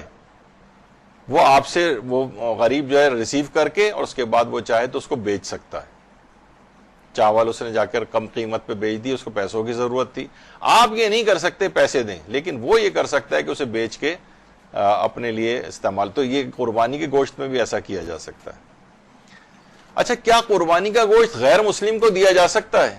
بعض اوقات ہوتا ہے مختلف جمعدار وغیرہ آ جاتے ہیں مانگنے کے لیے، یا بعض اوقات ایسی ماسیاں گھر میں ہوتی ہیں، کرسچن ہے یا ہندو ہے کوئی، اور خاص طور پر جو انڈیا وغیرہ کے جو مسلمان ہیں ان کے وہاں تو خیر اور مسائل بھی ہیں، لیکن بہرحال یہ کہ کسی مسلم کنٹری میں کوئی نان مسلم ملازم یا وہ مانگنے آ جاتے ہیں، تو کیا ان کو قربانی کا گوشت دیا جا سکتا ہے؟ تو یہ سوال خود ہم نے آغا سیستانی کو بھی بھجوایا تھا کہ غیر مسلمین کو یہ جو مستحب قربانی ہے اس کا کیا گوشت دے سکتے ہیں؟ تو انہوں نے کہا لا باس بہ فی حد نفسی، بذات خود اس کام میں کوئی حرج نہیں، یعنی کافر کو بھی ہم یہ دے سکتے ہیں. اور یہی مسئلہ آغا رہبر سید علی خامنئی کو بھی بھجوایا گیا تھا. تو رہبر معظم کا سوال پوچھا کیا غیر مسلم افراد کو مستحب قربانی کا گوشت دیا جا سکتا ہے؟ تو وہاں سے جواب آیا جی ہاں دیا جا سکتا ہے. اچھا، اب یہ جو آغا سیستانی والا بھی جو مسئلہ ہے، تھوڑی سی جو علماء نجف ہے ان سے ہماری اس مسئلے میں کافی بات چیت ہوئی، تو انہوں نے یہ کہا کہ بہرحال قربانی کا جو گوشت ہے کسی کافر کو دے تو سکتے ہیں آپ، لیکن بہتر یہ ہے کہ مکمل ثواب حاصل کرنے کے لیے جتنا آپ نے گوشت دیا ہے اس کے برابر رقم آپ صدقہ بھی کر دیں۔ مثلا آپ نے جیسے آدھا کلو دے دیا ہے گوشت، اب آدھا کلو گوشت کی جو ہے وہ کیا قیمت ہوگی، وہ اس کا ایک اندازہ قائم کریں۔ مثلا آدھا کلو، اب مجھے پتہ نہیں آج کل کیا کلو وغیرہ چل رہا ہے، مثلا فرض کر لیتے ہیں کہ جیسے 300 روپے کا آدھا کلو ہوگا، تو آپ وہ 300 روپے بھی صدقہ کر دیں تاکہ نان مسلم کو جو دینے والا جو وہ ہے وہ کمپنسیٹ ہو جائے اور آپ کا ثواب پورا ہو جائے۔ دینا تو جائز ہے بالکل، اس میں کوئی حرج نہیں ہے، لیکن کیا ہے کہ ثواب کو مکمل لینا ہے تو اتنے پیسے راہ خدا میں صدقہ بھی کریں۔ اچھا، کیا گوشت کا صحیح تقسیم نہ ہونا حکم قربانی میں خلل ڈالتا ہے؟ یعنی گوشت ہم نے اگر صحیح تقسیم نہیں کیا، سارا خود رکھ لیا یا سارا غیر مسلم کو دے دیا یا کوئی بھی اس طرح کی کوئی چیز، تو اس کا جواب ہے کہ اس سے کوئی فرق نہیں۔ تقسیم اگر صحیح نہ ہو اس کی تو اس سے حکم قربانی پر کوئی فرق نہیں پڑتا، آپ کو قربانی کا ثواب مل چکا۔ اب وہ ٹھیک ہے، اس کے جو اور مستحبات ہیں وہ والے ثواب آپ کو نہیں ملیں گے جو آپ نے اگر اس کے مطابق عمل کرتے، لیکن اس طرح سے بھی کیا جا سکتا ہے۔ اب کھال کا کیا کریں؟ کھال کا کیا کریں؟ قربانی کے جانور کی کھال کا مصرف کیا ہے؟ تو مستحب ہے کہ قربانی کی کھال صدقہ کر دی جائے۔ یہاں پر خیر بہت سی تنظیمیں آ جاتی ہیں، بہت سے ادارے آ جاتے ہیں، ان کو بھی آپ دے سکتے ہیں، لیکن صدقے کی نیت سے دے دیا جائے۔ تو مستحب یہ ہے کہ قربانی کی کھال صدقہ کر دی جائے، یعنی آپ اگر ان کو تنظیموں کو بھی اگر دے رہی ہیں تو بھی آپ صدقے کی نیت کر لیں، اداروں کو دے رہی ہیں اس میں بھی صدقے کی نیت کر لیں۔ البتہ آغا سیستانی فرماتے ہیں قربانی کی کھال اجرت کے طور پر قصائی کو دینا مکروہ ہے۔ بہت سے قصائی یہ بھی کام کرتے ہیں کہ بھئی آپ ہمیں اس کے پیسے نہ دیجیے گا ذبح کرنے کے، بس کھال ہمیں دے دیجیے گا، تو اجرت کے طور پر یہ کراہیت رکھتا ہے، اس میں یعنی مکروہ ہے یہ کام، اجرت کے طور پر قصائی کو نہ دیا جائے کھال کو۔ اچھا، اب یہ حدیثوں کے اندر اصل میں ایک چیز آئی ہے، اس وجہ سے علماء نے اس کو لکھا ہے کہ قربانی کے جانور کی کھال کے بدلے اپنے گھر کے لیے سامان خریدنا بھی جائز ہے، یعنی آپ چاہیں تو قربانی کی کھال بیچ کے اس سے گھر کا سامان خرید لیں۔ اور یہ بھی ہے حدیثوں کے اندر یہ بات آئی ہے قربانی کے جانور کی کھال سے جائے نماز بھی بنائی جا سکتی ہے، یا پانی نکالنے کے لیے ڈول بنایا جا سکتا ہے۔ اچھا، یہ والا مسئلہ وہ ہے کہ جو برادران اہل سنت کے ہاں بھی ہے، یعنی ان کے ہاں بھی ہے کہ جانماز بنا سکتے ہیں، پانی کا ڈول بنا سکتے ہیں، اس کو بیچ کے گھر کا سامان لے سکتے ہیں، یہ کھال کے سلسلے میں۔ تو بہرحال اچھا، لیکن اگر غیر شرعی طریقے سے ذبح شدہ جو جانور ہے، یعنی ایسا کوئی آپ نے غلطی کر دی جس سے جانور حرام ہو گیا ہے، تو اس کی کھال نجس ہے، اس سے یہ مسلح اور یہ سب جو ہے یہ نہیں بنایا جا سکتا، وہ نجس ہو جائے گی۔ یعنی یہ شرعی طریقے سے ذبح شدہ جانور کی کھال وہ پاک ہوتی ہے، غیر شرعی طریقے سے ذبح شدہ کی کھال نجس ہے۔ اب حلال گوشت جانور ہیں، ان کی 14 یعنی جانور حلال ہے لیکن 14 چیزیں ایسی ہیں کہ جو کہ حرام ہیں، اور ظاہر ہے کہ وہ پوری ایک لسٹ ہے اس کی، تو وہ اس حلال گوشت جانور میں بھی ان چیزوں کا اگر چیزیں ہیں، بہت سی یہاں اس طرح کی ڈشز بنائی جاتی ہیں جس میں ان میں سے کچھ چیزوں کو ملایا جاتا ہے، اور بڑے ذائقہ دار چیزیں اور بڑے کھانے یہاں پر ہوتے ہیں ریسٹورنٹس وغیرہ کے اندر بھی۔ تو بہرحال یہ جو 14 چیزیں دیکھ لی جائیں کہ اس میں اگر کوئی ایک چیز بھی اگر آ رہی ہے تو اس کا پھر استعمال حرام ہو جائے گا۔ حلال گوشت جانور کے کچھ مکروہ اجزاء ہیں، مکروہ، جس میں ایک تو ہے گردے، یعنی جانور کے جو گردے ہیں یہ مکروہ ہیں۔ یعنی آیت اللہ سیستانی فرماتے ہیں کہ قربانی کے جانور کے گردے کھانا تو مکروہ ہے لیکن کلیجی کھانا مکروہ نہیں ہے۔ ایک کلیجی کو ہمارے یہاں مکروہ سمجھا جاتا ہے، کلیجی مکروہ نہیں ہے، بالکل حلال ہے۔ اسی طرح سے اوجڑی بھی حلال ہے، لیکن قربانی کے جانور کے گردے کھانا یہ مکروہ ہے، لیکن کلیجی کھائی جا سکتی۔ بلکہ ایک روایت میں کہ مولا علی علیہ السلام کو اللہم صلی علی محمد و آل محمد،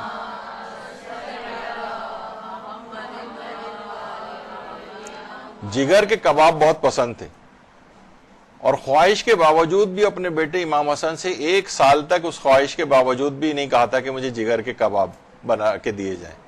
تو ایک دفعہ جب حاضر کی گئے ان کے سامنے تو اسی وقت کوئی سائل آ گیا تو وہ کباب بھی انہوں نے اٹھا کے اس کو دے دی۔ تو یہ تو ہمارے ائمہ کی سیرت تھی. بہرحال جگر یہ جو ہے لیور جگر جو ہے یہ مکروہ بھی نہیں ہے, بالکل حلال ہے. حلال گوشت جانور کے 3 اعضاء کھانے آغا سیستانی کے نزدیک مکروہ ہیں. ایک تو گردے, دل کے کان, پورا دل نہیں, دل کے اوپر کچھ 2 اسٹرکچرز اوریکلس وغیرہ 2 لگے ہوتے ہیں جانور کے, صرف وہ والے مکروہ ہے, اس کو اوزون القلب کہا جاتا ہے عربی میں. اور موٹی رگیں جتنی ہیں, موٹی موٹی رگیں جو جا رہی ہیں ان کا کھانا مکروہ ہے. آغا خوئی کے نزدیک موٹی رگوں کا کھانا مکروہ نہیں ہے, صرف گردے اور دل کے کان جو ہیں یہ کھانا مکروہ ہے. پورا دل بھی مکروہ نہیں ہے, صرف اس کے اوپر جو یہ کان نما کے اسٹرکچر لگا ہوتا ہے, تو صرف یہ مکروہ ہے اس کے اندر. اچھا, یہ ایک چیز بڑی مشہور ہے کہ عید قربان پر قربانی کرنے والا قربانی کے جانور کے سرے پائے نہیں کھا سکتا, ضروری ہے کہ وہ صدقہ ہی کرے. ایسا نہیں ہے, اس میں کوئی ممانعت نہیں ہے. قربانی کے جانور کے سری پائے اپنی قربانی کی یہ بھی کھائے جا سکتے ہیں, اس میں کوئی حرج نہیں ہے. البتہ اب یہ جب ہو گیا, ذبح بھی ہو گئے, فریج بھی ہمارا بھر گیا اس سے, تو اب زیادہ کھا پی کر مولا علی فرماتے ہیں کہ دل کو مردہ مت کرو, کیونکہ دل کھیتی کی مانند ہے جسے اگر زیادہ پانی دیا جائے تو فصل تباہ ہو جاتی ہے. ایک اعتدال میں کھانا چاہیے. اور یہ بھی فرمایا مولا نے کہ جو شخص کم غذا کھاتا ہے وہ کم امراض میں مبتلا ہوتا ہے, اور جو کم غذا کھاتا ہے وہ ذہین بھی ہوتا ہے.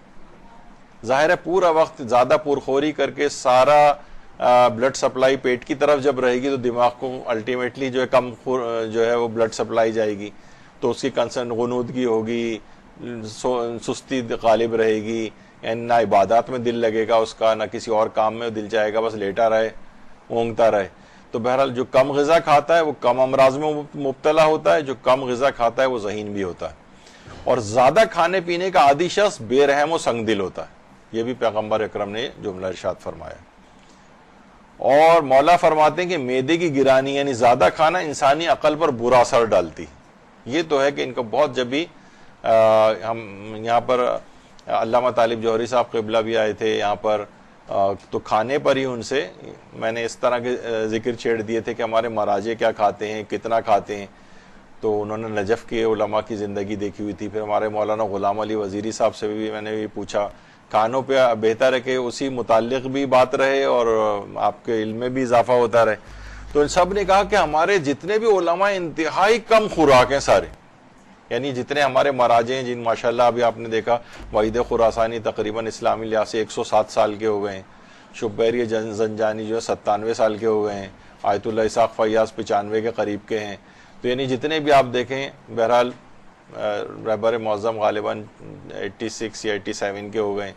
تو یہ سب چیزیں یعنی علماء, اور ابھی تک دروس دینا, استفتاحات کے جوابات, اور کتنے لوگوں سے ملنا, آفیشل سے ملاقاتیں, اور کیا کچھ ہر وقت ہو رہا ہوتا ہے. تو اسی وجہ سے کم خوراکی کی وجہ سے اگر یہ لوگ کھاتے رہیں اور بے تحاشا, تو یہ ان چیزوں کے کرنے کے قابل نہیں رہ پائیں گے. تو مولا یہ بھی فرماتے ہیں کہ عقل مند کے لیے ضروری ہے کہ کھانے کی لذت و مٹھاس کے وقت دواؤں کی تلخی اور کڑواہٹ کو یاد رکھیں. یعنی ابھی تو آپ کھا رہے ہیں, پھر کولیسٹرول کی دوائیں کھانی پڑیں گی, پھر آپ کو ٹرائیگلیسرائڈ کم کرنے والی چیزیں کھانی پڑیں گی, پھر ڈائبٹیز کی دوائیں کھانی پڑیں گی, پھر ان کی یاد رکھو کہ ابھی کچھ کم کھا لو تاکہ وہ دواؤں کی کڑواہٹ تمہیں نہ برداشت کرنی پڑے. اور اسی طریقے سے یہ بھی فرمایا حضرت لقمان سے مروی ہے کہ جس کی خوراک کم ہوتی ہے اس کی عمر زیادہ ہوتی ہے. ابھی آپ نے سنا کہ ہمارے علماء ایک تو گناہ نہ کرنے کی وجہ سے, نماز شب, اور ایک کم خوراکی, اس کی وجہ سے بہت طویل عمریں پاتے ہیں ماشاءاللہ. اور حضرت لقمان نے بھی اپنے بیٹے کو نصیحت کرتے فرمایا تھا, نور نظر, اگر پیٹ خوب بھرا ہوا ہے تو قوت فکر سو جاتی ہے, حکمت و دانائی کند ہو جاتی ہے, اعضاء و جوارے عبادت کے لیے آمادہ نہیں رہ پاتے, بیٹا شکم سیری کی صورت میں عبرت کی نگاہ کام نہیں کرتی, زبان حکمت سے آشنا نہیں رہتی, عبادت میں دشواری پیدا ہو جاتی. حضرت لقمان نے اپنے بیٹے کو جو نصیحتیں کی. تو انسان کوشش کرے کہ یہ نہیں ہے کہ اب پورا فریج اس نے بھر لیا ہے تو روزانہ ہر وقت بس گوشت گوشت گوشت کھا کھا کے. اب آپ دیکھیں ہمارے ریسٹورنٹ بھی اگر چلے جائیں تو شاذ و نادر ہی کوئی ریسٹورنٹ ایسا ہوگا, مثلا آپ کہیں کہ بھائی دال فرائی لے آؤ, تو کہیں نہیں دال تو اویلیبل نہیں ہے, عام دال چاول اویلیبل نہیں ہے, تو یہ کیا ہے, سبزیاں اویلیبل نہیں ہیں, تو کیا ہے, گوشت گوشت گوشت, اور اس میں بھی چکنائی بے تحاشا. تو یہ سب صحت خراب کرنے والی چیزیں. تو بہرحال, اور یہ بھی فرمایا مولا علی نے کہ درندوں کو دوسرے پر فکر کرنا ہے دوسروں پر ظلم کرنے کی فکر رہتی ہے اور چوپایوں کا مقصد پیٹ بھرنا رہتا ہے، تو کہیں ایسا تو نہیں جب یہ ہے کہ مختلف چیزیں جو ہم کھاتے ہیں ان کے اثرات ہوتے ہیں. مثلا مرغی اس قدر ہے تو وہ ہر بار دانہ، آپ نے دیکھا ہے مرغی دانہ چگتی رہتی ہے، پیٹ بھی بھرا ہے تب بھی دانہ چگ رہی، تو یہ ہم لوگوں کی بھی وہی والی صفات پیدا ہونے لگتی ہیں مرغیوں والی. یعنی پیٹ بھی بھرا ہوا ہے تو پھر یعنی اور کوئی اور تفریح بھی نہیں ہے. ہمارے ہاں تفریح کیا ہے؟ صرف اور صرف ایٹنگ آؤٹ، باہر کہیں چلے جائیں کسی ہوٹل یا ریسٹورینٹ یا وہاں بیٹھ کے کچھ کھانا کھا لیا جائے. سیر و تفریح کی کوئی جگہ نہیں ہے، جسمانی مشقت جس میں ہو ایسی کوئی تفریح نہیں ہے. تو بہرحال یہ ایک چیز ہے. تو بہرحال آج یہ ہمارے عید قربان کے جو احکام ہیں وہ مکمل ہو گئے ہیں. تو اس بکرے کی طرف سے بھی اور ہماری طرف سے آپ لوگوں کو پیشگی عید کی مبارکباد ہو. تو بہرحال آپ نے دیکھا کہ 2 درسوں کے اندر ہم نے اس کو بہت تیز رفتاری کے ساتھ ان مسائل کو مکمل کیا، اور اس سے بھی آپ کو اندازہ ہو گیا ہوگا کہ کتنے جہتیں ہیں اس میں، کب جانور حرام ہو رہا ہے، کب نہیں ہے، کب رجوع کرنا ہے، کب کیا کرنا ہے، تو کون سے مکروہات ہیں، کون سی چیزیں نہیں ہیں. تو یہ تمام چیزوں کی معرفت حاصل ہونے کے بعد پھر جب انسان قربانی کرے اور اس کے احکام پہ عمل کرے، اور تو پھر اس کو ایک یقین کے ساتھ جب عمل ہوگا تو اس میں پھر قربانی میں بھی زیادہ مزہ آئے گا، علم بھی اس کے اندر ہوگا. تو بہرحال یہاں تک گفتگو ہماری اختتام پذیر ہوئی. انشاءاللہ اب اگلی بار آئیں گے تو کسی اور موضوع کا انتخاب کریں گے. وصلی اللہ علی محمد وآلہ الطیبین الطاہرین. درود بھیجیے.